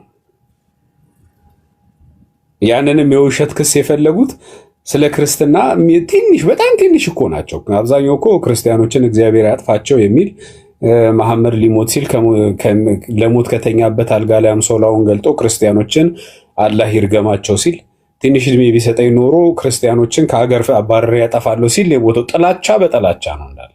ነገር ግን እቺ ትንሿ መልካም ንግግር እንኳን ስለ ክርስቲያኖች የተነገረችውን ክርስቲያን መልካም አለው እንዴ ብሎ ሌሎች ሙስሊሞች እንዳያስቡ አይ እንደሱ አይደለም ይሄ የሚያወራው ድሮ ስለነበሩ ሙስሊሞች ነው የሚል በመረጃም በማስረጃም በምንም ያልተደገፈ ውሸት ይዘው መጥተዋል። ይሄ ቲክቶክ ላይ ብቻ እንዳይመስላችሁ። ብዙ ሰው እስልምና ስለ ክርስትና ይዋሻል ሲባል ቲክቶክ ላይ ብቻ ይመስሏል። ሊቃውንቶቻቸው ሁላ ናቸው የሚዋሹት እያሉ። ለምንድን ይሄን ያህል የሚፈሩት ከተባለ ስለ ክርስትና እውነቱ የታወቀ ጊዜ ለሙስሊሞች አደጋ ነው። ስለዚህ ይሄንን ውሸታቸውን ቁርአን ላይ ያለውን ሐዲስ ላይ ያለውን ከድሮ ጀምሮ ሲያወሩት የነበረውን ውሸታቸውን እስከ ሞት ድረስ ነው የሚቀጥሉት፣ እስከ ሞት ድረስ ነው የሚታገሉት። የነቃ አይምሮ ያለው ሰው ለህይወቱ ዋጋ የሚሰጥ ሰው ከሞት በኋላ የዘላለም ህይወት አለ፣ አንድ ቀን ፍርድ አለ ብሎ የሚያስብ ሰው ግን ከነዚህ ተረት ተረቶች ወጥቶ ማየት አለበት። እውነት ክርስቲያኖች እንዲህ ነው የሚሉት? እውነት ክርስቲያኖች እንደዚህ ነው የሚያምኑት? ስለ ክርስቲያኖች የተጻፈልን ነገር ሁሉ እውነት ነው ብሎ መፈተሽ መቻል አለበት። ያንን ግን አያደርጉም አብዛኞቹ ሙስሊሞች። በቃ ይነገራቸው ብቻ፣ አንድ ኡስታዝ የሆነ ነገር ይበላቸው ግር ብሎ ነው የሚሄዱት በጀማ። ይሄ ጀማ አስተሳሰባቸው ደግሞ ይሄንን ውሸታቸውን ሁሉም እንዲደጋግሙት አድርጓቸዋል።